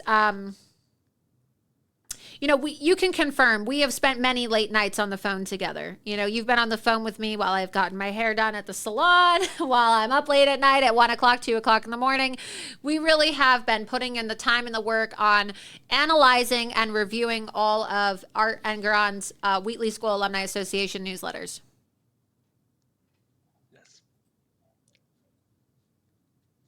Can you hear me? Hi, Laura. Yes. Did you hear what I said? I'm so sorry. You just cut out there. Oh, what I said is that, you can testify to the fact that we have spent many late nights on the phone together till 1 o'clock, 2 o'clock in the morning, reviewing these different newsletters and, really documenting the insanity of what is called the Wheatley School Alumni Association newsletter. Oh, it is absolutely ludicrous what was published in those newsletters. It's like a treasure chest of information, and we're still going very strong on this. I mean, yes. Just for example, just the photos from the courtroom from yesterday. Many of those people, besides potential family members, are members of the Wheatley alumni who are sitting in that courtroom. Yeah, and then also too the story that I published this morning with Ian Engeron. What can you tell us? I know that you and I have both been going through this, and we've been working on this joint expose now. And, we kind of like divided these newsletters up because there's just so many of them to go through. And so we've been going through, various newsletters together and documenting all of this. And I know that from our discussions, right, I've seen a lot of photos. I highlighted earlier the very disturbing images from his minor daughter's TikTok, which I'm not going to show because I don't want to exploit a minor who has an absentee father at home. But what can you tell us about Ian? Because we have been analyzing his social media. We've been analyzing all these different posts and the references. What else do we know about Ian, aside from the fact that Ian, of course, works for this Olshan activist law firm out of New York City? And he's been given access to the courtroom. Well, Laura, with all due respect, without hindering Congressman Santos's potential investigations, I think I'm going to kind of stay in the backwoods about this one right now regarding Ian Engeron, because I think we're going to see quite a bit of news about this in the coming future. That's fair. All right. Well, I then want to pivot then to Wheatley School Alumni Association newsletter number 91. Okay, number 91. This is the newsletter, of course, that I highlighted late last night, in which he always starts it out, "Dear Wheatley Wildcats and other interested persons." Okay, welcome to the Wheatley School Alumni Association newsletter 1. Writes R. Engeron. Like a bad penny, this issue of including strong opinions in this newsletter keeps returning. So he likes to talk about his strong opinions, and what we've encountered, and I think you can speak to this too, many other instances of it, is that he uses this as like a therapeutic newsletter to take jabs at conservatives, especially Donald Trump. And he seems to think that he's like, the arbiter of truth as it relates to dictating the opinions of all these people who receive this newsletter. And it causes some contention because he has open comments on this newsletter, as we've documented. And one of the things he said is, "This time I'm taking a stand. I will continue to include strong opinions in the newsletters. First, I'm a free speech absolutist and I oppose censoring. I just won't do it. Second, people's opinions seem as indicative of their character as what they do for a living or where they live or what they remember from 11th grade science class. Third, if you don't want to read occasional strong opinions, then just ignore or skip over them." I don't include my strong opinion. And I print wherever I received, even if I strongly disagree. So You should just call this the Arthur Engeron newsletter. This has nothing to do with Wheatley whatsoever. But just like the absurdity of this, I mean, you're watching this play out, and obviously you're anonymous to protect your own identity. But just the hypocrisy, right, of him saying, "I'm a free speech absolutist. If you don't like what people have to say," right, or we say that if you don't like where they live or what they remember, if you don't want to read occasional strong opinions, just ignore or skip over them. Okay, buddy, if you don't like President Trump's Truth Social posts, ignore or skip over them. You don't need to gag him and his entire legal team. What's your take on this? It's communism. I mean, they just totally skipped over Marxism and they went straight to communism here. There's no justice here. The system is just entirely rigged. And we're watching this in real time, and they're now just throwing it in our faces. It's like they've been emboldened, and we have to stop them. Yeah, we absolutely do. I want you to highlight on some of these other things. I guess since Congressman Santos is going to be doing an investigation into Ian and came on tonight, we can skip over the part about Ian for the time being. But trust me, guys, there's so much more information. Where do you want to start? Because, Gary, you, of course, have been you have been going through a lot of these newsletters, and we've documented so much information here. What stuck out to you? And again, there's so much info. The one thing also was right after the Parkland shooting, where he just let his freak flag fly, literally. Where if we go to, I believe that was on. I'll tell you what episode that was on. What newsletter? And of course, he's referring to Art Engeron posting about the need for gun control and basically using Nazi-like terminology to demonize supporters of the Second Amendment and the NRA in the aftermath of the Parkland school shooting, which of course took place in Florida. But just the way that he describes certain people, I mean, it's disqualifying language used by a judge, right? You have to be impartial, and you would never even have to do a lot of research to know that this guy is a rabid anti-Trump propagandist. He's a Trump hater. He's a Republican hater. He's a full-blown communist, really, at the end of the day. And his writings confirm it. I mean, this is not a publication of the court. This is his own writing, which he doesn't call it the the Art Engeron newsletter, which you joked about. That's what it should be called. It's the Wheatley School Alumni Association letter, as a way to like make it appear as though this is a publication from an institution of academia, as opposed to his own ramblings and psychotic rants. Oh, for example, even from newsletter number 18 that you were just referencing also.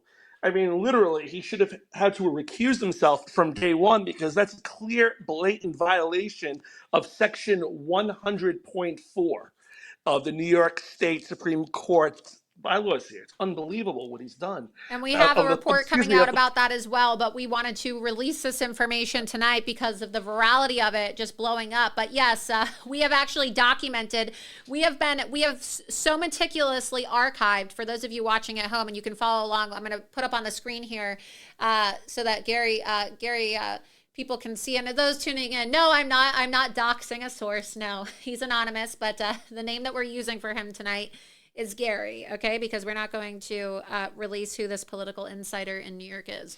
But they're very most importantly, I mean, that's highly Section 100. respected political insider. Go ahead. Yeah, but most importantly, he's in blatant violation of New York court rules of chief administrative judge. I mean, his judicial conduct is extremely questionable. Absolutely. So we have, Gary, we have number 18 pulled up. What exactly are we looking for here? We're going to go down to right over. I see that here. School. In the wake of the Marjorie Stoneman Douglas High School, Parkland, Florida massacre, somewhere I read the following, which does not necessarily represent my personal point of view, but does not necessarily not represent my personal point of view. So he's being an asshole, okay? He's saying, well, I shouldn't be saying this as a judge, so this doesn't necessarily represent my view, but it doesn't necessarily not represent my view, because he knows he's not supposed to be doing this. When you are a judge, the code of ethics that we're referring to in this code of conduct for the New York State, if you want to cite that code again, the section again, Gary. That is Section 100.4. Of the New York State Court Officer Ethics Book? Or the judicial conduct. Judicial conduct. Yeah. Okay, so it's violation. You're not, and can you read that exact statute just so that people know we're not just pulling this information out of our ass? If you can go ahead and read that. Section 100.4. Yeah, read it though. Read it word for word. A judge shall conduct the judge's extrajudicial activities as to minimize the risk of conflict with judicial obligations. Extrajudicial activities in general. A judge shall conduct all the judge's extrajudicial activities so that they do not, 1, cast reasonable doubt on the judge's capacity to act impartially as a judge, 2, detract from the dignity of judicial office, or 3, interfere with the proper performance of judicial duties and are not incompatible with judicial office. I mean, all three of them are violated tremendously here. Especially as it relates to being impartial. And so that's why he's saying, these are, where does he say? He goes, the following, which does not necessarily represent my personal point of view, but does not necessarily not represent my personal point of view. He knows that this is a violation, because read that last section one last time, because I want people to really let this sink in. I apologize for making you repeat yourself, but it is so important for people to know this, because it is proof that this guy should recuse himself, that he is in direct violation in multiple aspects, his own political contributions as a judge to Democrats that have also been laid out. Again, one last time, Gary, cite the exact statute and read it word for word for the viewers so they can hear for themselves just how blatant these violations are by Art Engeron. Oh, on the last one was interfering with proper performance of judicial duties and are not incompatible with judicial office. But the entire thing, the entire section, the section number. I'm sorry. No, it's okay. The section number. Hold on one second. The section number and the entire one. We're going to pull it up right here on the screen. What is it? Section 100.4. A judge shall so conduct the judge's extrajudicial activities as to minimize the risk of conflict with judicial obligations. Clearly, this Wheatley newsletter it's a risk of conflict. Yeah. A, extrajudicial activities in general. A judge shall conduct all of the judge's extrajudicial activities so that they do not, 1, cast reasonable doubt on the judge's capacity to act impartially as we have it pulled judge. up here, and I've written a story about this as well. It's in the draft section right now, but I will be publishing this week. Tomorrow, of course, I'm going to be at the Trump rally in Miami, but this is already drafted and ready to go. But I wanted to bring our insider on tonight to explain this, since the story's just taken on legs of its own overnight since Trump testified. Let's go full screen here. Take me out of the shot. Just go full screen so that people can see the text for themselves up on the screen here of this section 100.4. Make it a full screen graphic. Section 100. NewYorkCourt.gov. Yeah, I have it. I have it pulled up. We're just getting it ready. Section, for those of you watching at home, section 100.4 at the very top right there. You have that scrolled on there. A judge shall conduct the judge's extrajudicial activities as to minimize the risk of conflict with judicial obligations. Okay, extrajudicial it's a mouthload. Activities in general. A judge shall conduct all of the judge's extrajudicial activities so that they do not, 1, cast, you can see there if you're following along, cast reasonable doubt on the judge's capacity to act impartially as a judge, 2, to detract from the dignity of judicial office, or 3, interfere with the proper performance of judicial duties and are not incompatible with judicial office. He's in total violation. I mean, look, to act impartially, number 1, it's cast reasonable doubt, because what is it? President Trump always says in his rallies, I am going to stand for the Second Amendment. And yet, what do we see? We see Art Engeron talking about his anti-Second Amendment positions. It shall not detract from the dignity of the judicial office. Well, you're not going to have dignity as an officer of the court when you are issuing gag orders against Donald Trump and his legal team, and then your silly little newsletter is saying things like, oh, well, I'm a free speech absolutist, I just don't censor, unless you're Donald Trump. Orange man bad, right? I mean, talk about degrading the dignity of a judicial office, and then, of course, interfering with the proper performance of judicial duties and are not incompatible with judicial office. Dude, you're either a judge or a freelance writer, okay? You can't be both. You want to be a freelance Substack writer? Cool. Go quit your job as a judge and do us all a favor, please. We'd really welcome that, okay? And then you can go post all the naked selfies you want in your newsletter, okay? Let's pull that up, too. Let's just show everybody how gross this is. We got a photo. Oh, what is that? What is that thing they always say? NS. It's not safe for work, right? NSFW, isn't that what they always say online? It's like when you're online and you see all this like porn pop up in your feed, and it's just disgusting, and then people are like, whoa, NSFW. Yeah, I wish I would have had an NSFW warning on this. Here's the photos from the pool party, okay? But I'm talking about, maybe you'll have to like go online on Twitter and type it in like Art Engeron. It's trending all over the place. But like, for those of you who didn't see this, the guy literally in his newsletter where he's talking about these political things, he posts photos photos of himself where he's like extra bonus torso photo, and you see like a crotch shot of his body with his shirt off, and it's just disgusting. He's pasty. He looks like Skeletor. It's not like you're looking at some hot guy with his shirt off and it's like, oh yeah, he's got like a six pack and he's tan and he looks really good and wow, he's cute. No, you have to go to Twitter and just type it in the search box. There we go. Oh my God. Oh my God. It's so disgusting. Have you seen this, Gary? Oh, it's horrible. It's disgusting. It's disgusting. What is he doing? Who points a camera at that angle at their I'm penis? more concerned about where he was at when he took this picture. I mean, oh gosh. Before and after, he's like, oh, as if there's a difference. Are we looking at a difference? I don't see any difference. What is the difference? I don't know. It's just I have a hard time looking at that photo. I think I'd rather look at it's the disgusting. pool photo instead. What am I looking at? He's just so gross. What is that? I don't know. Just take it off the screen. It's disgusting. It's like OnlyFans for the freaks of the New York City judicial system. And then we have this, oh God, it's just so gross. Sorry. Not safe for work, you guys.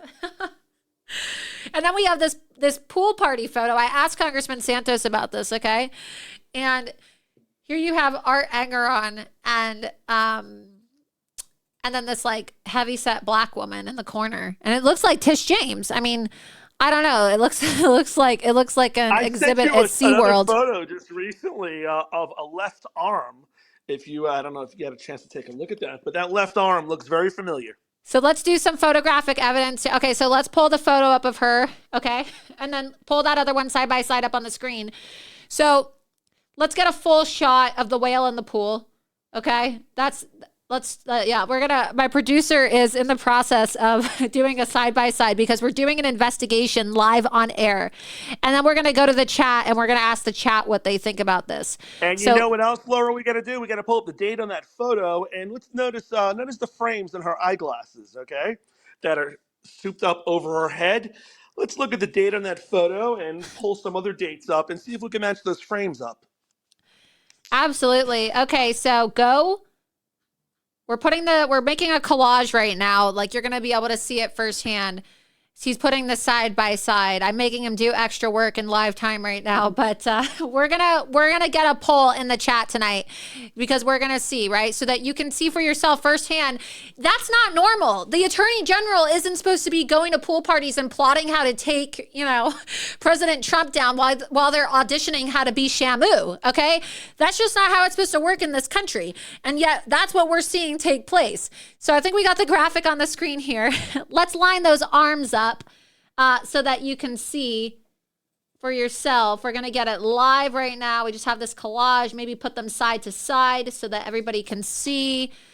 Make sure you guys are reposting this. We need everybody tuning in. Post this on your Twitter. Post this on your Facebook. Post this everywhere because this is something you're going to want to see. I'm about to show you evidence of Art Engeron having pool parties with Tish James, the crooked, racist, affirmative action hire New York Attorney General in New York that is going after Donald Trump, and you're going to see firsthand how these people work together. It's disgusting. I'm really sorry. I hope all of you have had enough time to digest your dinner before I show you these images. Ugh. I'd rather look at the arm photo than the topless photo. Okay, I think we got it full screen now. Do we have it? Can they see it? Okay, so those of you watching now can see for yourself the image of Tish James in a pink shirt. I don't see it on the screen. People are saying they can't see it. I see both photos. Can you see it? I see it. Okay. There we go. It's on the screen now. People can see it. So there you have this photo. Go back to the full screen photo of the original pool party so that you see the full image, and then that way you see the context of the image. Okay, go to the full pool party photo. This is a newsletter photo that Art Engeron posted, okay, in his newsletter. And if you go, you see the arrow on the red. That's a heavyset black woman, okay, in the corner who's visibly trying to not be in frame. So all these other people, and he said this was a colleague. This is for the colleagues of the New York justice system having a pool party, hanging out together, and yet these two women want to be antisocial in the pool, and one of them has their face turned away from the camera. Well, why is that? Why would they do that if they don't want to be seen clearly? So then go back to the photos now that show this woman zoomed in. I don't know. I see the blonde highlights in the hair. Okay, I see that the way that the hair goes around her forehead. I see the way that her ears are, the heavy set nature, and the fat folds in her arm. I see her very voluptuous chest due to obesity. This looks to me like Tish James turning backward in a bathing suit in a pool. And if you look at the photo of her out in public with her arms out, you can see for yourself that it looks like from the side view that this appears to be Tish James, the crooked New York Attorney General. What do you think, Gary? Unfortunately, I wish I was wrong, and I wish none of this was happening. But it looks just like it, Laura. I can't dispute it. And stay tuned, you guys, because we're just giving you a teaser tonight. Okay, I'm introducing you to. This is nothing what we're showing them. I'm introducing you to one of my sources, but we're giving you a teaser of just how bad it is. Okay, we are giving you a teaser, but maybe we have confirmation of this, right? Maybe there's more photos from this pool party that we're not showing you yet tonight. But that's why you got to watch Loomer Unleashed, because these people are not just coincidentally, right, assigned these cases and, oh, wow, Tish James is just going to be in the courtroom with Arthur Engeron. These people have written newsletters where they've expressed their hatred for President Trump. They have had pool parties together. They're giving their children preferential seating in the courtroom so that maybe their children could be making like a lot of money potentially, right? When you're talking about shareholders and political activism and outcomes of trials and law firms, okay? Why do you need a shareholder advisor in a law firm that's focused on Democrat political activism? And is that fair for the judge's son, who's in that position working for that law firm, to be in this trial? I think there needs to be an investigation, which is why Congressman Santos came on tonight and said what he said, excuse me, and why he was so compelled tonight to bring this information forward. But anyway, I want to get your opinion in the chat. If you think that this is a dead ringer, like Gary and I do, for Tish James in the pool, press 1. Press 1 if you think that the heavyset black woman in the corner hiding her face from the camera at Arthur Engeron's pool party is Tish James. I want to see what you guys think. Because maybe I'm blind. I don't know. Maybe I'm blind. Maybe Gary's blind. But I don't know, Gary. We seem to be right more often than we're wrong. I don't know. I'm looking at that paw, and it looks like her paw. Okay, so people are saying that the elbows are the same. Yes, oh my God, they have the same elbows. They have the same elbows. I did not even notice that.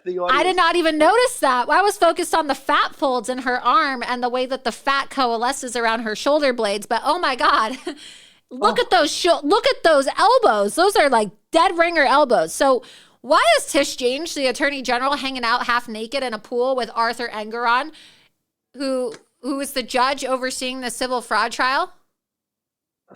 Anything is possible in this kangaroo court right now. It's pathetic. It's amusing, yet it's absolutely sad. We're getting a lot of ones in the chat right now. Someone said, there's more than one fat black woman in the world. Yeah, but you guys, come on. What are the odds that Arthur Engeron is going to have a pool party?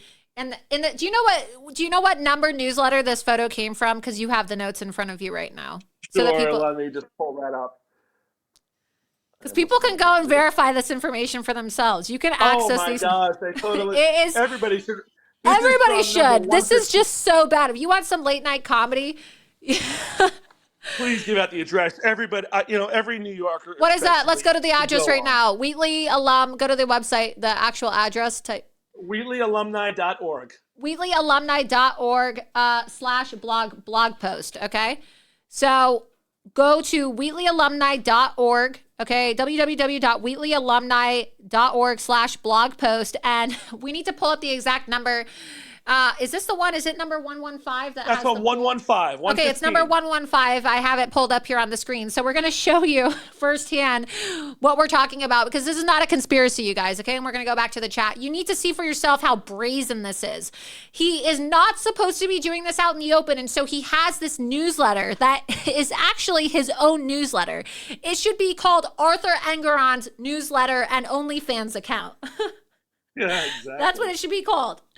But instead, he's deceptively tried to make it look like a publication from an alumni association, the Wheatley School Alumni Association. But all of them are written, go to the top right there, zoom in, Arthur Engeron, the latest one here, July 23rd, 2024. So as this case is ongoing, okay, and while he's overseeing this trial, he's still writing on this publication.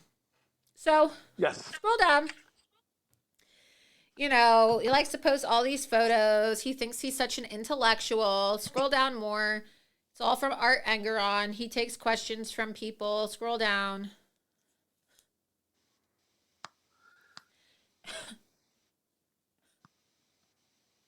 All right. Interesting fact. He's literally provided links to his Trump cases over 17 times in this newsletter alone. Say that one more time. In these series of newsletters, he's provided links to the current Trump cases 17 times. Yeah. So that's a total violation, and we've calculated those, you know, and so that's all in this article that I have in my drafts that we'll be publishing. But of course, the information is just really blown up, and I think that while it's trending and while everybody's talking about Arthur Engeron, it was really important to highlight this. So we have found, right, that he has mentioned in these newsletters links to active Trump cases that are ongoing over 17 times in the Wheatley newsletter. Total ethics violation. This guy should have to recuse himself, okay? He should have to recuse himself for what he has done. So look, number 115, 1967, Art Engeron, annual current former staff. Okay, pool party. I don't know why. He's trying to make it seem like they're trying. See how he also tries to deceive people by saying 1967? This is not 1967. This is like 2023. This is active. And look at him. He's in the back right there, and he says, annual current and former staff pool party. Okay, well, we know where he works. He works for the New York State court system. He works in the New York City court system, where he's in direct violation of his code of conduct. And that appears to be Tish James, okay? Hi, Art. Got such a kick out of the entry in the most recent newsletter. All right, keep going down, scrolling down, keep scrolling down. Okay, you can see lots of images here, but these are his own posts. These are his own posts. Oh, he's so conflicted. It's so Scroll ridiculous. down. Okay, scroll down more. Bring that up to the top. No, closing where it says, that's it for the Wheatley School Alumni Association newsletter, number 115. If you can scroll down there. Yeah, there we go. Okay, please send me your autobiography before someone sends me your obituary. Okay, here we go. Arthur Engeron, right? Class of 1967, Wheatley alumni at AOL, arthur.engeron@gmail.com. And the number, okay, check this out. The number at the bottom, this is another thing that proves he is in total violation of his ethical code of conduct. The number at the bottom, 646-872-4833. That is the same exact number that shows up on the website as his contact number for how you can reach him as an officer of the court within the New York State court system. That's correct. So he's using the same contact information on this anti-Trump newsletter, which is his personal newsletter, which he pretends is an alumni association newsletter, to skirt around the fact that he's in violation of his ethical code of conduct. And yet, look, that number, can we get a full screen of his, and Gary, if you want to text it too, because this is live, of course, and we're doing this in real time. And this is how people can see. People are always like, oh, how does your mind work, Laura? We're going to call this number right now live on the show. Can you hear the phone ringing? Press 1 if you can hear the phone ringing, you guys. Oh, if you can hear the phone ringing, press 1. We're calling it live right now. I hear it. I don't know if anybody else does. Can you all hear that? Okay, they can hear it. Let's go back to the screen again. That shows the number.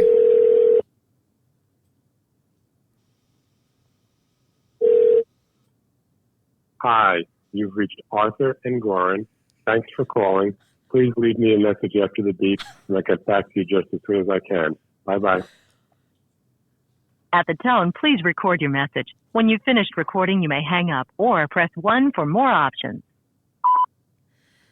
Hi, Judge Engeron. This is Laura Loomer, investigative journalist. I'm live on my show right now, and we're calling you because, we're looking at your newsletter, the Wheatley School Alumni Association letter, number 91, in which you say that you're a free speech absolutist and that you're opposed to censoring and you just won't do it. And so, you recently issued a gag order against President Donald Trump and a gag order against his legal team. And so I just wanted to take this opportunity to invite you to come on my show.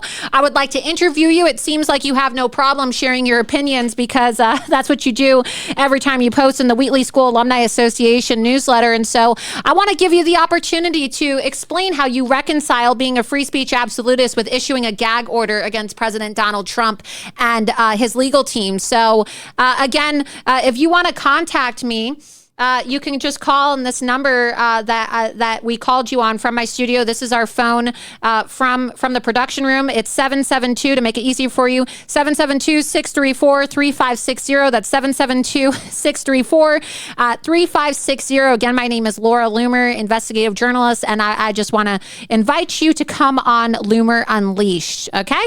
So give me a call, and I'll talk to you soon. If you're satisfied with the message, press 1. To listen to your message, to send your message with normal delivery. Thank you. Your message has been sent. Great. So we sent that message. Let's go back to the chat now. Schumer's girlfriend's going to call you back. You guys heard it yourself, all right? So that's his number. That's the number on his newsletter that also connects to his office within the New York State court system. And if we pull up a full screen graphic as well, if you want to go type in Arthur Engeron, I guess it would be what? New York Supreme Court, right? New York Supreme Court, Arthur Engeron contact, if you go on Google or something. And you can see it's the same exact number. Let's see what people in the chat are saying before we do that, though. I want to see some of your questions. But that was his phone number, you guys. We just called him live on air, okay? And that's the number publicly. We're not doxing. That number is on the Wheatley School Association. You could call that number yourself as well. Tell him he's got to come on Loomer Unleashed and answer these questions. But we're not doxing here. That number's public on his newsletter. It's the same number we found through our investigation, okay, that links to his office at the New York State Court, which is total violation. Because as we saw, if you want to pull up the ethics again, if we still have that, pull up part 1 again.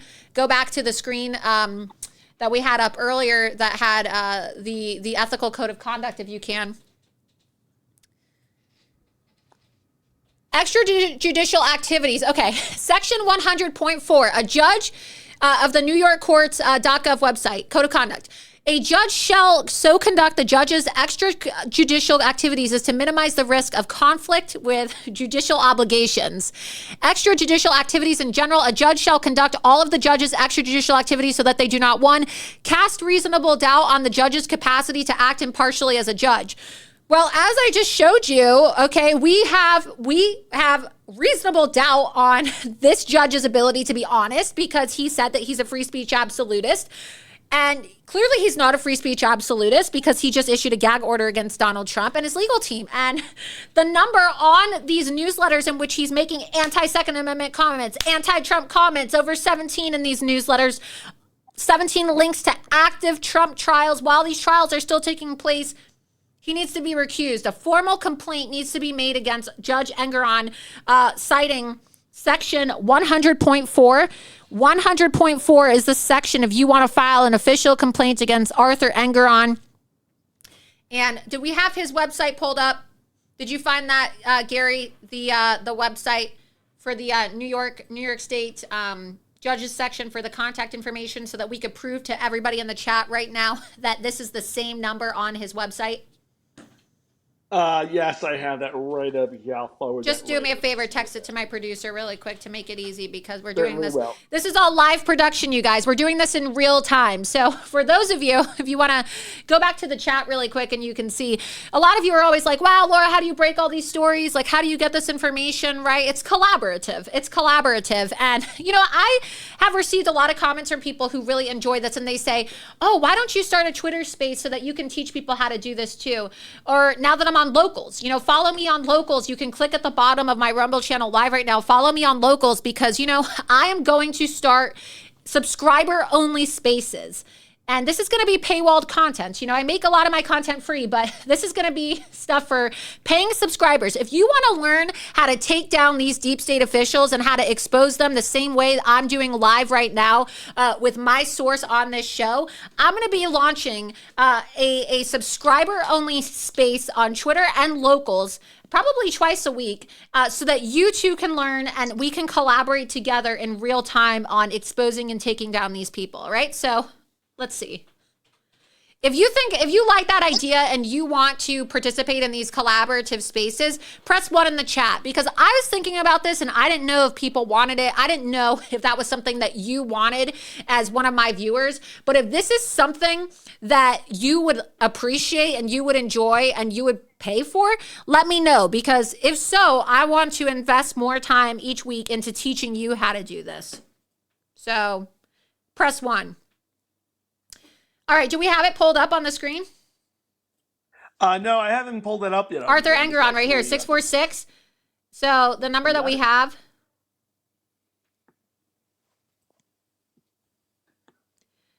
Let's see. We'll have to pull it up. We're waiting for it to be pulled up. Do you have the screenshot of it, Gary? I am looking for that as we speak. I'm on the same device right now.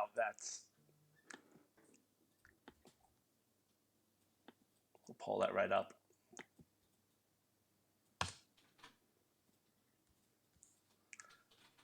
Here we go. I just have that here.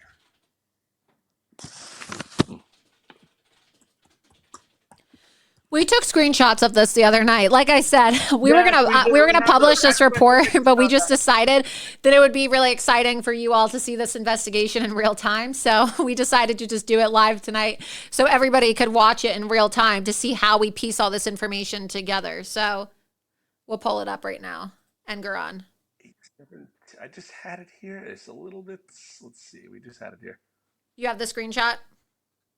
Let's go back to the chat right now while we're looking for it. I gotta find the screenshot. We'll find the screenshot and then text it over when you get it. Hundreds of screenshots here. Hundreds of them. I gotta pull this up. So that is Arthur Engeron. You saw from the newsletter at the very bottom, people will say, oh, that's Photoshop, you know, that's not him. You know, that's not him. Those are fake newsletters. You can't say that he's bashing Trump. No, we just called the number at the very bottom of that newsletter live on this show, and we left a voicemail for this judge, okay? And you can see for yourself, it said, oh, hi, this is Art Engeron. This is Art Engeron. Leave a message, please, and I'll get back to you. That's what we did. We left a message. So we're finding the screenshot because we took screenshots of this the other day just so that you could see, but who knows, maybe since this information came out earlier today, they're trying to scrub information from the site because they know. It's definitely there. We have it, Laura. We have it. You just got to pull up that screenshot so that we can get it. We have it. We have it. So how many of you enjoyed watching that moment in real time? Press 1 if you enjoyed it, and send your super chats tonight. We're going to be taking our super chat questions soon. If you have questions for me, if you have questions for Gary, you know, this is very exciting. You got to repost this link. We are live right now and we want everybody to see this, okay? That's the number right there. Pull that up. No.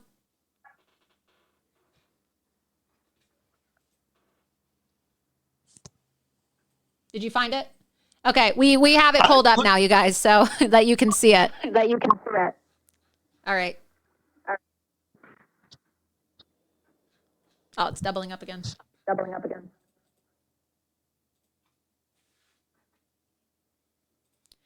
All right, in the meantime, let's take some questions. Let's see. Bridget, 209, Trump, thank you for the $50 super chat. Priceless journalism masterclass Loomer. Okay, thank you.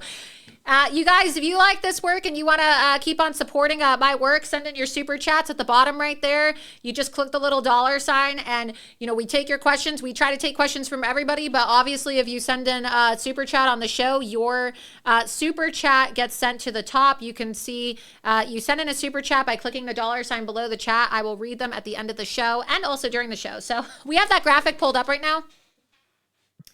Let's get a side by side and let's take a screenshot in real time. So one of the things that I do, okay, is I screenshot everything. I do. That's what I do. I'll give you guys a free session tonight. Since a lot of you said that you want these paid sessions, I will launch that in the coming weeks. I'm going to have subscriber-only sessions. But I'll give you a tip, one of my tips. I screenshot everything. So I look like a total psycho. If you were to look at my phone, you would see that I have over 90,000 screenshots in my phone. And Gary and I joke about this because we're like, oh my God, we don't even have photos of ourselves or our family. We just have screenshots on our phone. Right, Gary? I've never had so many screenshots in my life. I have screenshots everywhere. I'm like the screenshot queen, right? So you never know when someone's going to try to delete something, and never assume that something is going to stay up forever. And it's always like, woulda, coulda, shoulda.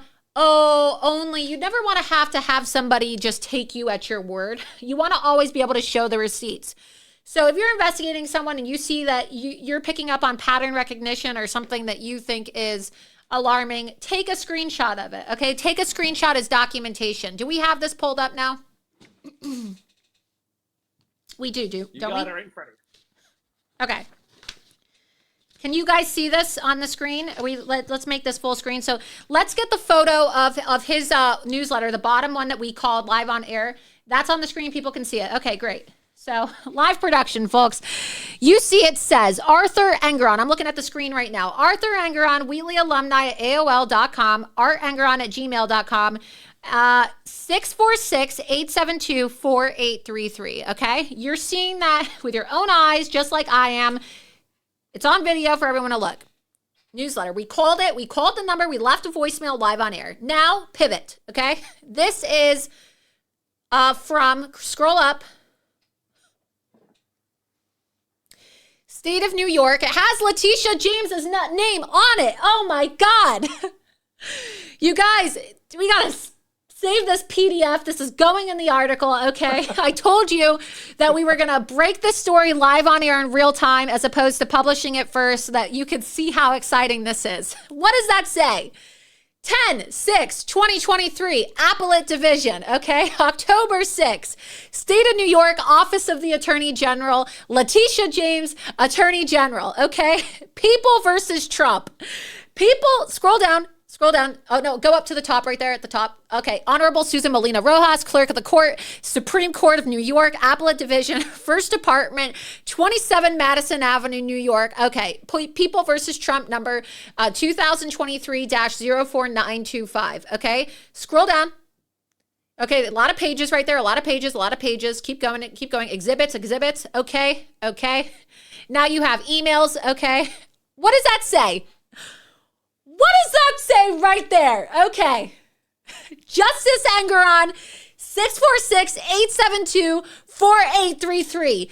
That is an official court document with Arthur Engeron's number on it, Letitia James's number, President Trump's number, and the same damn number is on that Wheatley newsletter that we called. Boom! You've been lumered, bitches. You just got lumered, Arthur Engeron. That's why your stupid face is in the Gator tonight. Woo! It's like a touchdown during a football game, all right?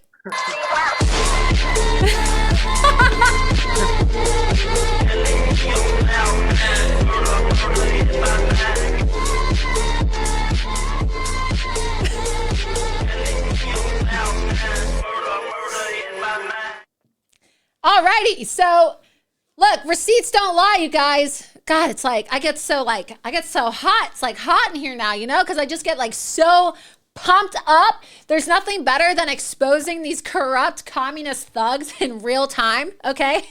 You just got to see that in real time, okay? So you're going to see the article ahead of everybody else, but look, I just proved to you that document. We got to archive that too. So let's put that in our production chat as well. You get to see how I work in real time with my team here. Okay, we do this all in real time, and we're gonna archive that. We're gonna screenshot it. We're gonna put it in the chat right now. Let's put that link right there in the chat so you can see for yourself. Okay, if you want to share this around, you can see. You go to the Wheatley Alumni Association website. You take a screenshot on edition 115. You go to number 91 and you take screenshots and you see his number at the end of these posts, and then you go to this document. All right, you go to this document and you see Letitia James's number, Trump's name, and Arthur Engeron's phone number on there. This is just so beyond the pale corrupt, you guys. It's out of control. So I hope that you can forgive me for getting so excited, but this is how excited I get. This is what happens when somebody gets Loomered, right? I just get so excited and pumped up, and you wonder, oh my God, how does she have the energy and the time to break all these stories? Because I just run on adrenaline, okay? You don't understand like how good it feels when you break a story like this, and these people can't say anything. They can't come back with a counter because the receipts don't lie. So if you enjoyed that, I want to see how much you enjoyed that. Press 1 in the chat. Share it. Let's get to some of these super chats right now. We got that one already. Exposing corruptions live. Nobody has this much game. Yeah, that's right. That's why you follow Loomer Unleashed, and that's why you should be supporting my work. Make sure that you're following me on Locals. Make sure you tell everybody about Loomer Unleashed, because nobody else is doing this, you guys. Where else do you get to watch a live investigation into the most corrupt judges in America that are literally trying to steal this election by keeping Donald Trump off the ballot? Nobody else is doing this, you guys. Nobody else is teaching you how to expose these people and doing it live. Okay, Loomer Fan Club. Thank you, Bill Lichter, for sending $1. Thank you, Bill. Bill, he runs our Loomer Fan Club. Great guy. Damn, look at all those ones. That is exciting. You guys, don't forget to hit the like button on this stream. Okay, I'm sure they're going to flood it with a bunch of haters. Excuse me, and a bunch of bots. Once this is all over.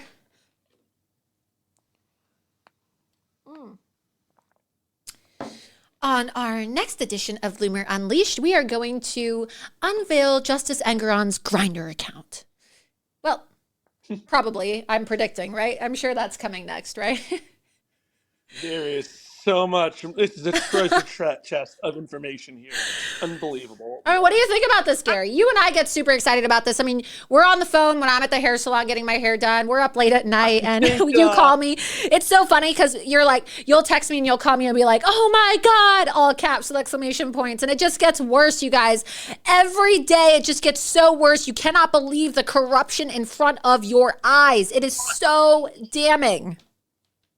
As a New Yorker, as a lifelong New Yorker, this is like extremely sad to look at. Yeah. It's horrible. And the best is yet to come. Yeah, let's scroll down. This is the middle of the chat. Carla K. Clennon, thank you so much. He goes, Laura, are you giving this information to Alina Habba? Look, I don't have contact with Alina Habba, President Trump's attorney. She's more than welcome to take this information as she sees fit. Obviously, I want President Trump's legal team to utilize this, but I want to make it very clear, I'm not coordinating with President Trump's legal team on this. I'm doing my investigative journalism. I don't even have Alina Habba's number, okay? And so if Alina Habba wants this information, right, it's public source information. I showed you all how you can access this right now. I showed you live. Okay, if I can find it, certainly President Trump's attorney, who's paid to do this, can probably find it. I mean, right? That's what they get paid to do. And so if they want to reach out, I'm happy to give them this information too. But yes, they can have this information all they want. Alrighty, let's scroll down and read some more of these comments. $100 from Freedom of Speech, so many sevens, I'm not even going to read them, but Freedom of Speech, 7777777. New Mexico, 3 women at the MVD 1 week prior to the Israel massacre told me they're seeing a lot of people from Iran. Iran birth certificates. Yeah, look, because Iran is funding Hamas and Hezbollah. There was a Wall Street Journal report that we reported on here. We had Jason Miller on, President Trump's senior advisor, in which there was confirmation that the Hamas and Hezbollah terrorists that carried out this attack against Israeli civilians received their training by the IRGC in Iran. Okay, so yeah. I'm not surprised we have a lot of Iranian nationals coming across because we have Hezbollah and Hamas, and that's being supported and funded by Iran. How did the Rumble chief react to your suggestion that Rumble host the J6 tapes and crowdsourcing data gathering? You know, I actually asked them this weekend. I saw them. I was at the Florida Freedom Summit, and I brought this to their attention, and they were actually really receptive to it. And my producer, we don't have the live mic set up. Eventually we're going to get another mic set up in here so that we can have back talk from the producer and whatnot, especially once we fix these audio issues, because we've had some problems with these XLR cables tonight that caused the audio to cut out, drop the feed, and a little bit of double playback. But eventually we're going to make it so that we can actually, you can have conversations. You too can come to know my team because, to break stories like this, you have to rely on a team. It really helps when you have a team of people there to help you gather this information. And I don't just go live on Tuesdays and Thursdays, okay? I'm in the show. I'm in the studio with my team very early in the morning. We're constantly messaging. We're constantly sending back information. It's all day prep, right? I don't just come in and say, all right, we're doing the show tonight, right? So much prep goes into this information as well. Oh, somebody else, see, look, and it's participatory as well. And so you in the chat, somebody, my friend Jessica just posted this. Pretty sure this is Engeron's wife's account. Well, soon to be ex-wife, right? His ex-wife's ex account. Because, oh, wow. Is she attacking me? Is this his wife attacking me on the fritz? When George Santos is your source, you're desperate. Let's get screenshots of this too. If you're watching. Blue for so many reasons. If this is his wife, that's going to be a major problem. Okay, followed by the Krasenstein. So they're followed by some high-profile accounts. Wow. I heard he was going through a divorce, though. I mean, he's posted a lot of really weird, like sexually ambiguous posts that make me question his sexuality. And I don't know. There's some also information, too. It's not his first time getting a divorce either.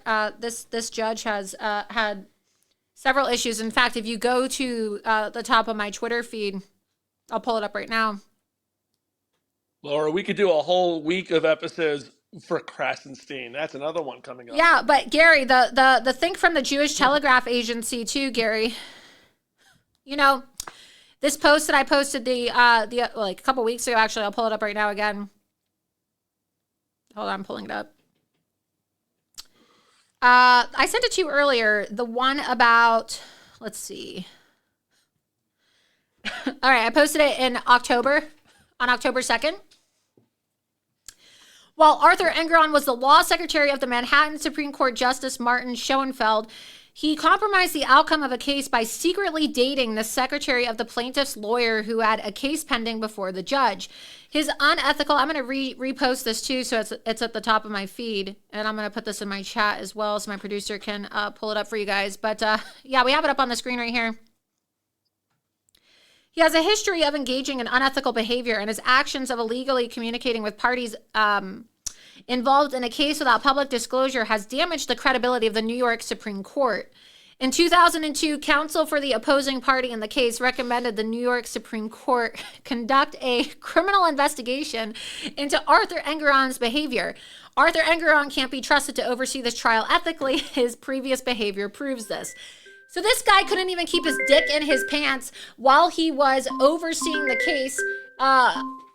He was sleeping with the clerk, the secretary for the opposing counsel in this case involving a dispute regarding a rabbi and this Jewish organization. And so this is an article. This is how far back this guy's corruption goes. If you want to scroll up. Are we getting a call back right now from Arthur Engeron?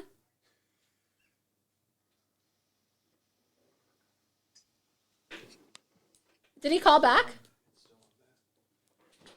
My producer is signaling to me that we may be getting a call back from Arthur Engeron's cell phone number. Is Arthur calling this number back right now?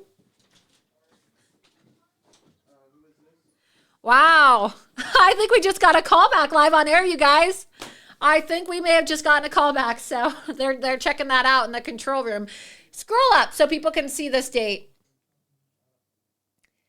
Actually, switch to the chat really quick. I want to see everybody's live reaction to this. This is just so crazy.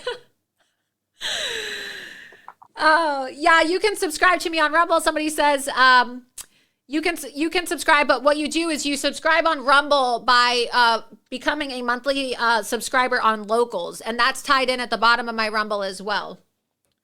Or if you're following me on X, you can also subscribe on my X as well. But I'm on Locals now, and you can, it's tied in with Rumble, so you can click both at the very bottom. This is wild, man. Someone said, this is the best late night TV you ever consider going all weeknights. I love the show. Yeah, look, this is crazy, man. This is really crazy. Looks like his wife is now using a burner account to attack me while we're live on the air. So look, man, I work with all types of forensic analysis type people. Okay. I work with a lot of people who have, experience working in intel agencies, and I have ties to very deep political operatives. I used to work for Project Veritas. Okay, I was undercover in Hillary Clinton's campaign, where I secretly recorded Hillary Clinton and her campaign officials. And so if you think that you're going to use a burner account and you're going to hide and we're not going to find you, we're going to find you. Okay, we're going to find you. We have ways of identifying you through your burner accounts. Okay, so you've already found them already, Laura. We've already found you. We just haven't released all of the information. Okay. Psycho, you want to see his son. Okay, well, we're going to expose this entire effed up family, this disgusting, degenerate Engeron family. Okay, you want to try to counter signal me live while I'm on air, Dawn? Okay, we're going to talk about you and your kids live on air. Okay, let's expose the whole Engeron family tonight, shall we? So we've got the son Ian. We've got Ian Engeron, who fantasizes about being just like his daddy, a corrupt lawyer. Okay, who's been giving preferential access, and then we've got the wife Dawn. Let's pull up Dawn's information. She's a psychotherapist. Maybe she ought to give some psychotherapy to her crazy ass whack job husband, Judge Engeron. Psychotherapist Dawn Marie Engeron enjoys a stellar reputation. Yeah, right. Okay. This is just one of these reviews that you see online. She assists individuals. The earpiece, the audio is doubling up again. Assists individuals with managing their mental health, a responsibility she fulfills with the most utmost. I just can't even read this. It's so funny. A responsibility she fulfills with the utmost professionalism and understanding. Isn't it unethical for you to marry your patient? I mean, if you're a psychotherapist, are the psychotherapists and the psychiatrists now marrying the inmates? Her husband is a total whack job. I mean, this guy belongs in a mental institution, okay? But apparently his wife is a mental health counselor. So again, that just goes to show you the state of the mental health. Imagine being locked up in an institution or being told that you have mental illness and that you're going to get treatment from the woman who was psychotic enough to marry this whack job, Judge Engeron. Okay? I mean, honestly, these people are so crazy. Let's go back to that burner account actually and see what we can see, because that appears to be the account. Dawn Marie. So yeah, Dawn Marie. Let's get a screenshot in real time because she's going to try to delete it as well. Okay, go up to the post where she was attacking me. When George Santos is your source, you're desperate. Yeah, okay, lady. Let's get a screenshot of that in real time. For those of you who are watching, Dawn Marie, #blue for so many reasons. Also spoken like someone who sat her house down when the judge told her to. So the wife is now reposting things like anti-Trump comments, okay? Take a screenshot. Look at, spoken like a lawyer who doesn't try cases and doesn't know how to act in front of a judge. Okay, so his wife is now reposting attacks on Alina Habba. This is so unethical.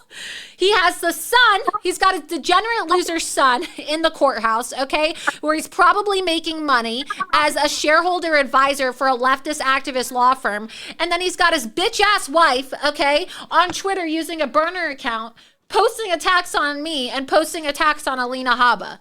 Go back to that article that proves that his wife's name is Dawn Marie. Psychotherapist Dawn Marie Engeron. Yeah, we're gonna get her license removed too. Just like we're gonna try to get her husband recused, and we're gonna file ethical complaints against him. We're gonna file ethical complaints against Dawn Marie as well. People like this shouldn't be able to practice in the mental health profession, you guys. This is mental behavior. Go up again to the X account. We found his wife's burner account, okay? It's Dawn Marie, DM_SMINXS. Scroll down. Scroll down. Oh my God. Okay, 9 hours ago, posting about election day. This election day, progress is on the ballot. So we know that they're Obama operatives, okay? This is what it's all about, you guys. Joe Biden was vice president under Barack Hussein Obama. They're literally trying to steal the election in front of our eyes. This is his wife posting attacks on me and attacks on Alina Habba the day of the trial. This is so unethical. While he has his son in the courthouse. Scroll down some more. Ignore the noise, she says. Okay, she retweeted this tweet 10 hours ago. Look at the Dem wins in special elections over the past 2 years. Voters are rejecting MAGA extremism at the ballot box. Okay, look at Virginia elections as a bellwether. Unbelievable. Scroll down. Scroll down.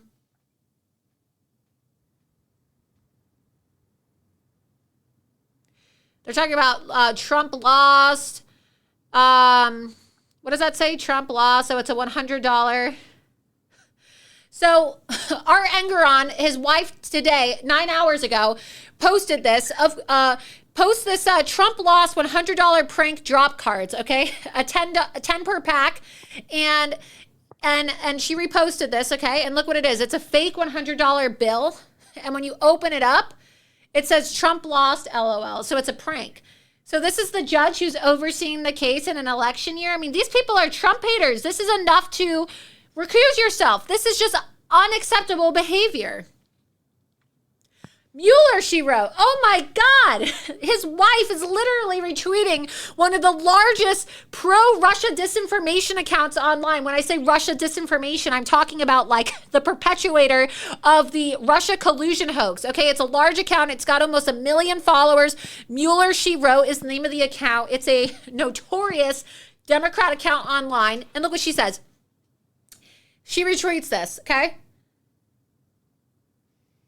Lots of folks are asking if I'm fundraising to pay for my lawsuit against Trump. While I deeply appreciate your support, this isn't about money. It's about defending my First Amendment rights and those who speak truth to power. To support me, listen to my pods and vote for Joe Biden.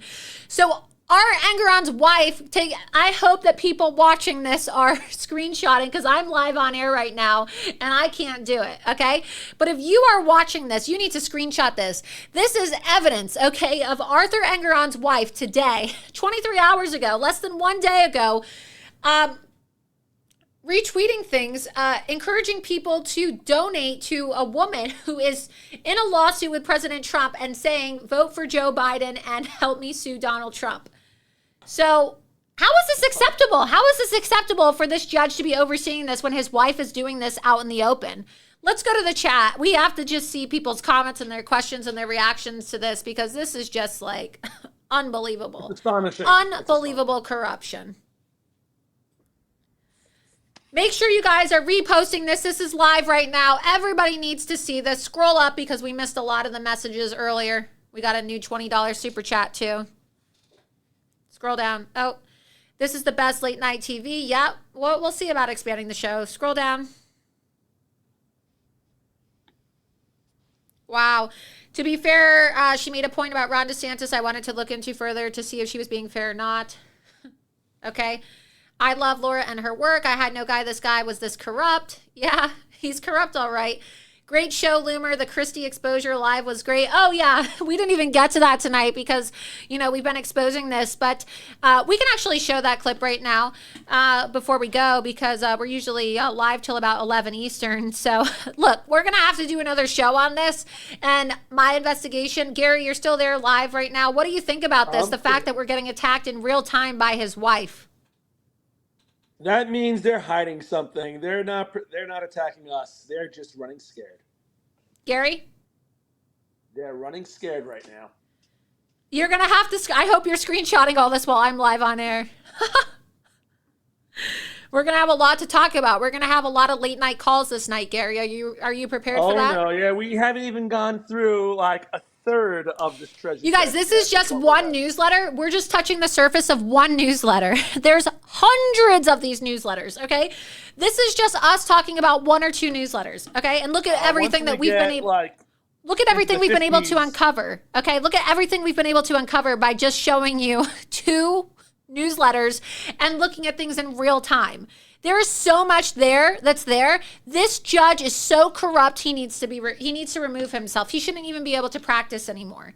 And the fact that his wife is now attacking me in real time, and I'm showing you this while we're on air tonight, that means that they're watching. That means that they are calling back. You saw they're trying to call us again tonight. You see that we called them live on air. We showed you how the number on the Wheatley Alumni Association is literally the same number that's on documents tied to Tish James and Art Engeron as it relates to the office of the New York Attorney General. This is just so corrupt.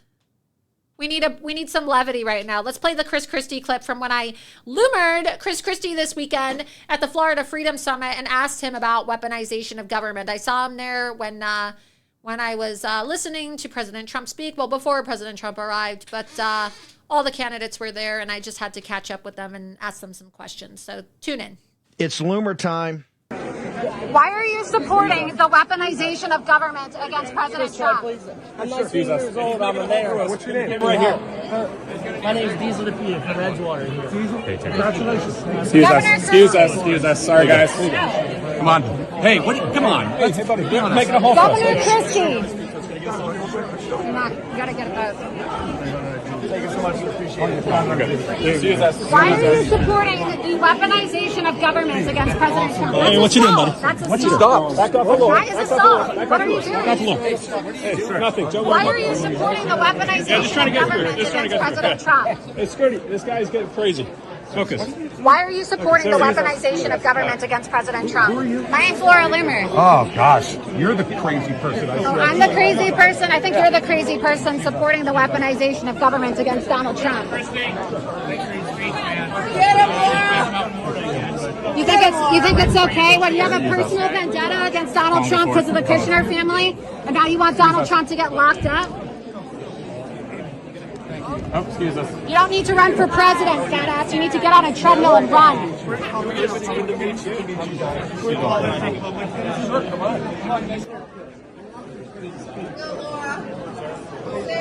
You should be ashamed of yourself, supporting the weaponization of government. We don't want to hear. My career is to be opposed by someone like you. Look at yourself, Christie. Governor Christie, you need to lose some weight. Lose some weight. You're not even presidential. You're not even presidential.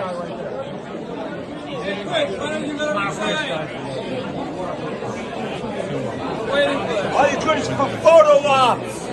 All you good is for photo ops. All you do, Governor Christie, is support the weaponization of government against Donald Trump.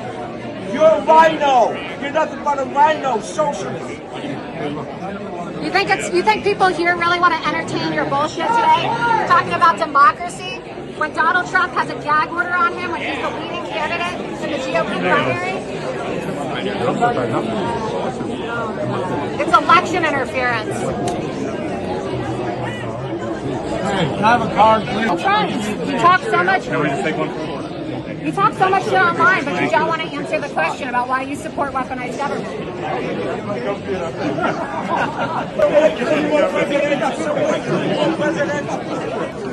Trump 2024.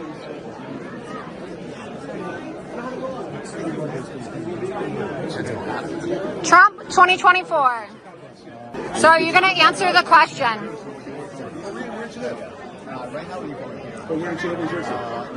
Governor Christie always wants to talk. He's got such a big mouth, but doesn't want to answer why he supports weaponized government. Oh, I wanted to give this one.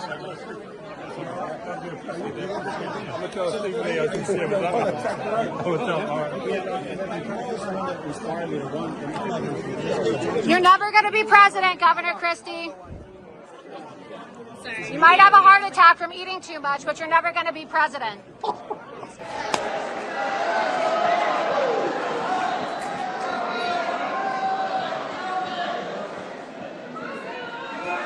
Yeah. Well, now it feels like home. Thank you all very much.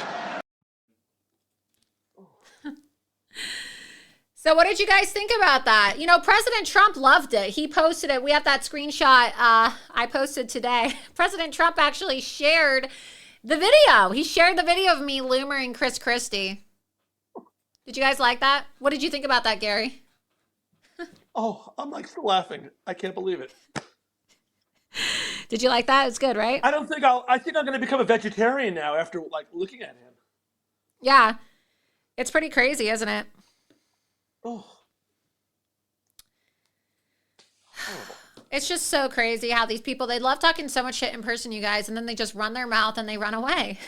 So, yeah, I guess I checked while it's not a good night for Republicans, like I said earlier. It looks like Republicans are losing all the races tonight, and people are calling for Ronna Romney or Ronna McDaniel, you know, the niece of Mitt Romney, to resign. I mean, look, you guys, look, nobody gets to have that much incompetence in their position as the chair of the party and then gets to keep their job. The woman only knows how to lose, okay? And elections. Not wait, elections. Okay, she could definitely skip a few meals. Let's just say that. All these people could. So let's see what people are saying right now. Monica Crowley. I saw Monica Crowley the other day. She's so great. She said, what exactly? Oh, this is a good one. Joey Manarino. Someone tell Ronna McDaniel she's not allowed to get another filler or vial of Botox until the GOP wins an election. That's bad. Yeah, that's pretty good. Monica Crowley said, what exactly does Ronna McDaniel do besides lose? The only thing she should do is resign, effective immediately. Look, I've been saying that.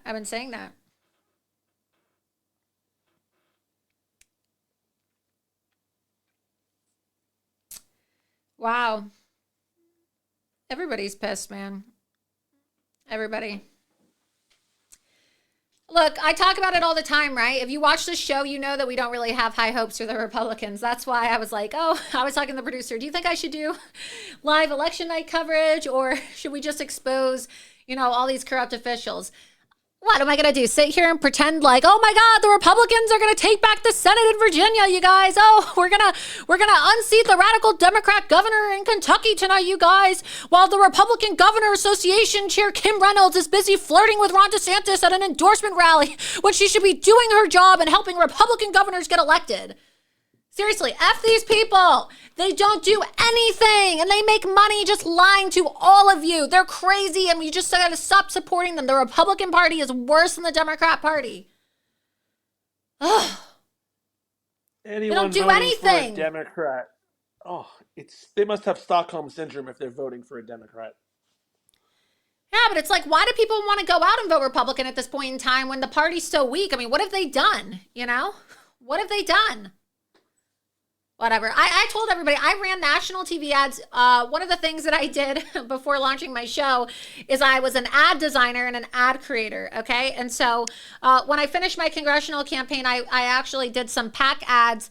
I wrote and produced ads for a PAC called American Liberty Fund. And this PAC, we wrote an ad against Ronna Romney. And we can actually pull this ad up. If you go on YouTube, I believe, type in American Liberty Fund.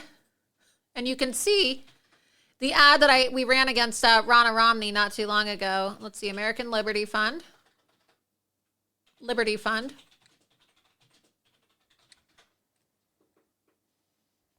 Right there. No, American Liberty Fund. Click there. That's the ad right there. Go back to the back screen. Retire Ronna Romney. So we're going to play this for you. I wrote and I produced this ad. And the deadline for it was 9 months ago during the election for RNC chair. This is an ad that I wrote and I produced against Ronna Romney ahead of her re-election as GOP chairwoman. So once again, I'm right. I warned everybody, but go ahead and play it because the Republicans have this obsession with, it's like a fetish humiliation, okay? So just take a look. I warned everybody. I wrote and produced this ad. Go ahead. Ronna Romney McDaniel, Mitt Romney's niece, has been the RNC chairwoman since 2017. Under her control, Republicans lost the 2018 midterms, the 2020 presidential race, and she failed to deliver a 2022 red wave. After violating President Trump's cease and desist order, Ronna scammed GOP voters out of millions of dollars in donations. And what did she do with your money? Ronna used RNC donor money for luxury travel, private jets, alcohol, and personal entertainment. She lied and said she'd use your money to investigate voter fraud, but instead, she bought $64,000 worth of new clothing. She even spent RNC funds on cosmetic and spa treatments. Looking good, Ronna. It's time to give the RNC a major facelift. On January 27th, pray that Mitt Romney's niece does not get elected for a third term as RNC chairwoman. Retire Ronna Romney. Paid for by American Liberty Fund. Not authorized by any candidate or candidate committee. I mean, everything that everyone's talking about tonight, from her Botox to she lost all these elections to spending money on ridiculous things and never getting the job done. I was right. Okay, people should listen to me more because I warned you. I told you this was going to happen, but nobody wants to listen. It's crazy. Anyway, we're out of time tonight. I don't even think we're going to be taking live calls tonight because we had a lot of great interviews with Gary, who's still online, and Congressman Santos. And, you know, we did this live investigation in real time for you all. And I it's 11 o'clock Eastern here, and I also need to wake up super early. I'll be up at 5 o'clock in the morning because I got to get ready, and I got to go to Miami, Hialeah, Florida. If you live in Florida and you want tickets, I know you can go to Donald J. Trump. You can go to Trump's website and you can, DonaldJTrump.com, and you can get free tickets for the Hialeah rally.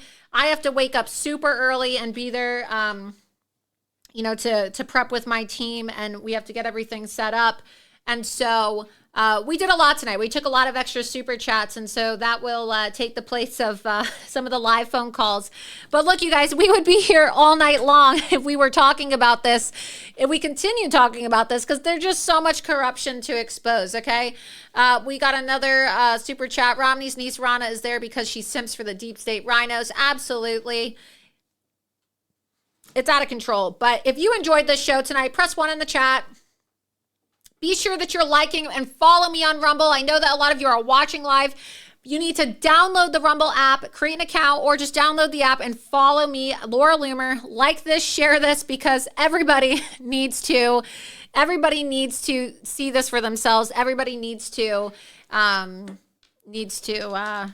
share this information. It's just so, I just wish that I could go all day long and just talk about this because there's just so much. And it's like, wow, we started at 8 and it's already 11 o'clock at night. We've been talking about this for 3 hours, but I got to get ready for tomorrow as well. And it's going to be a great time. Tomorrow, the Republican presidential primary is going to take place, the third one in Miami. So at the same exact time, President Trump is going to have his rally in Hialeah as counter programming. We will be there. I will be live streaming this rally. So if you want to watch it, it begins tomorrow, I believe, at 7, but we're going to be doing the pre-programming as well. And we're going to be doing some interviews. Thanks to Loomer Fan Club for the $3 super chat there. I saw that come in. You can put the chat back on too so we can see people's comments before we go. You know, it's great. President Trump's going to have his rally at the same time as this debate tomorrow. And you're going to see everything I said in the monologue is true. These people, they just want to, you know, pretend like they're relevant. And they're not. Look, with the GOP losses tonight, we're losing our country, guys. Less than a year to go. November 5th, 2024 is election day. It's November 7th. Tomorrow's November 8th, okay? We have less than 1 year, and that's what this rally is going to mark. It's going to be the countdown to election day, and we need all hands on deck. And so I hope that all of you will be following me live tomorrow on Rumble. That's where you can watch the rally on my channel and get all this exclusive content. Let's see. You are so good. Alex Jones is a female. Thank you.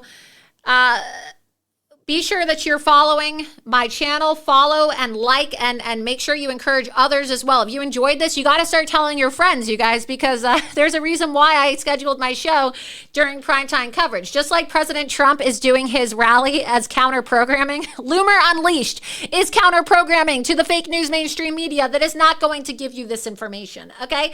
We are counter-programming to the fake news, and so if you support that, then you have to support me, and you have to support my sponsors, and you have to support Rumble and support free speech and support President Trump by following Loomer Unleashed, following Laura Loomer on Rumble. That's me. Be sure that you're following me on X, on True Social, Gab, and Getter at Laura Loomer. And again, I want to thank Genucel, the sponsor tonight. If you want some skincare treatment in your life, be sure you go to genucel.com/Loomer. Use code Loomer at checkout. And again, if you support me in my work, the only way I'm going to be able to keep on providing you with all of this content is if you support our sponsors. And we're happy to support our sponsors here. And also, if you like my shirt that I'm wearing tonight, I'm going to be wearing this tomorrow as well to the Trump rally in Hialeah, Florida.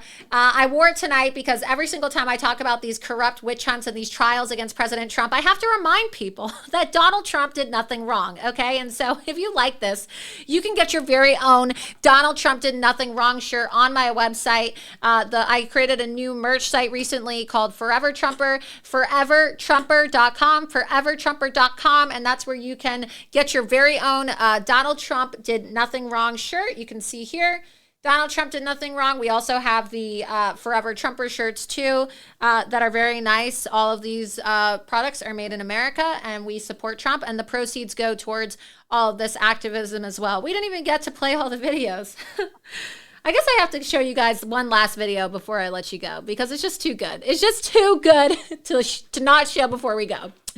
This is a video of Ron DeSantis' Rapid Response Director, Christina Pushaw, getting loomered when I caught up with her this weekend at the Florida Freedom Summit. So let's go ahead and play that too so that everybody can watch this, because we talked about a lot of serious things tonight, and the Republicans are about to ruin your mood tonight and tomorrow by being abject failures like they are once you see all of their election losses tonight. So we like to be serious news, but also late night comedy. So take a look at this video of Christina Pushaw, Rapid Response Director for Ron DeSantis' presidential campaign, getting loomered at the Florida Freedom Summit. It's loomer time. And I will patriotic conflict that protects our liberty. Hey, Christina, how's it going? I know you know me because you're always, talking God bless about all of you, and God bless America. Thank you so much. Thank you. Why is Ron DeSantis supporting weaponization of government against President Trump? I think we're going this way. Did you get fired for working with him? How come you were never held accountable for failing to register as a foreign agent? You have to go really nice, that the New York Times is crediting you with completely destroying Ron DeSantis' campaign. Failing New York Times, your source? Is that all you have, Pushaw? When is Ron DeSantis going to drop out, Christina?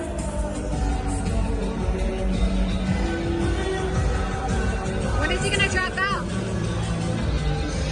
He's polling at 8% nationally, thanks to you. He can credit you for completely destroying his online influencer operation. You don't have much to say. You have so much to say online. I thought that the whole meme was, wait till they unleash Pushaw. You don't really have much to say in person, though. You're kind of a paper tiger, Christina. I don't talk to mentally ill, delusional. You don't talk to who? I don't talk to mentally ill, delusional attention seekers. Oh. Have a great day. You look pretty mentally ill to me. You look pretty mentally ill to me. Why don't you tell Ron DeSantis to drop out, Christina? So there you see it. Christina Pushaw's always talking online, and she is always acting like she's such a tough woman, but she's hiding. It's pathetic. The only group of DeSantis supporters here.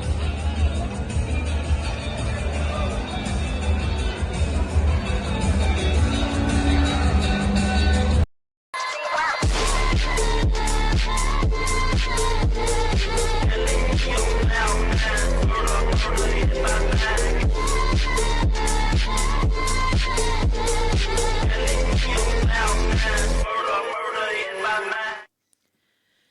I hope you all enjoyed that.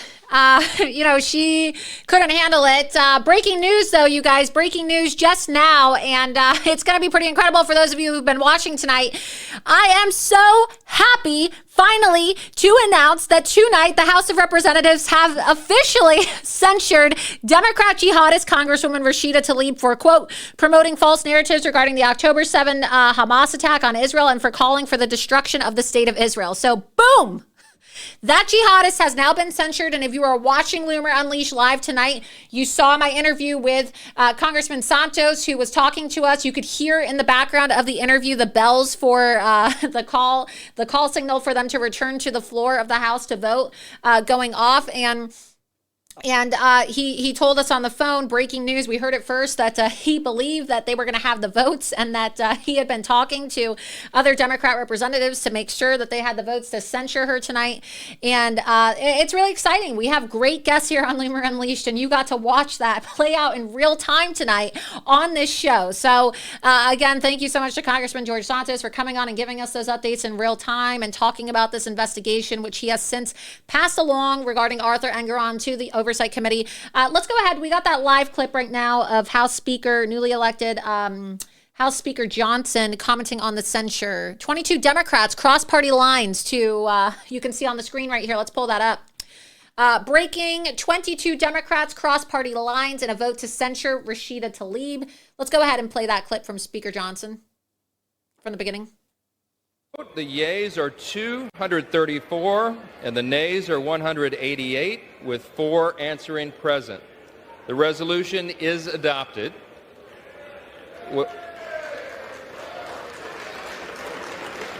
Without objection, the motion to reconsider is laid on the table. On this vote, the yeas are 234 and the nays are 188, with 4 answering present. The resolution. All right, so I'm just posting this now. I'm telling everybody about this online and letting them know, if you're watching Loomer Unleashed live tonight, Congressman Santos came on my show as he was, walking to cast his vote to, you're watching this in real time, you guys, exciting stuff, censure Tlaib. So there we have it, sent. That's great. That's great information. That is so good. That is really nice to see. I am so happy that that happened. It's been a long time coming. Finally, ban all jihadists. I'm going to tweet that. You know what? The RNC account, they just tweeted this out. I'm going to quote tweet them at the RNC and say, ban all jihadists from Congress. There we go. How does that make you feel, Gary, as a Jew? Knowing that finally one of these jihadist, Jew-hating Muslims in Congress has been removed. Censured. Not removed, but censured, which is a form of removal in a sense. A removal of their toxicity. It's only the beginning. I tend to be the pessimist in these situations, but this is only the beginning of it. It's going to get a lot worse. Yeah, it's unfortunate. Yeah. It's unfortunate, so very disturbing, but, great show tonight. And I want to thank you as we close out tonight, Gary. Thank you so much for coming on and providing your expertise. It's very exciting that we are working on these stories together. I've had a lot of fun working on these stories. It's very enjoyable being able to expose these people and, let people know what's going on. So I really appreciate it. I hope you had a good time tonight, and thank you so much for coming on. It has been a pleasure. Thank you. Yeah. Talk to you soon. All right, everybody. Well, that was a very long show tonight. We packed a lot of information into those 3 hours, and there's so much more where that came from. And so with that, I do have to go get ready now because I am going to President Trump's rally in Hialeah, Florida tomorrow. But follow me on Rumble, follow me on Locals at Laura Loomer, and be sure you're following me on True Social, Gab, Getter, and X at Laura Loomer.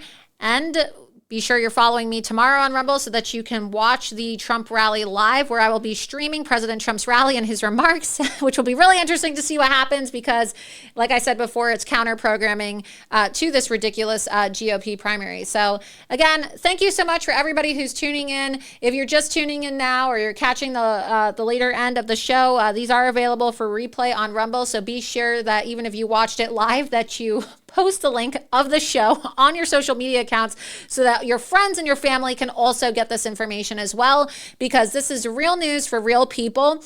And it's important, right, that we teach people and we encourage people how to, fact find themselves so that they too can also become investigative journalists and citizen journalists. And just remember, right? Remember, Donald Trump did nothing wrong. We got to get this man back in the White House, or the same way that these corrupt judges and their families are coming after President Trump, they're going to come after you. With that, thank you so much for tuning in tonight. See you next time on Loomer Unleashed. I'm your host, Laura Loomer. Have a great night. There is a young female journalist, conservative journalist, by the name of Laura Loomer.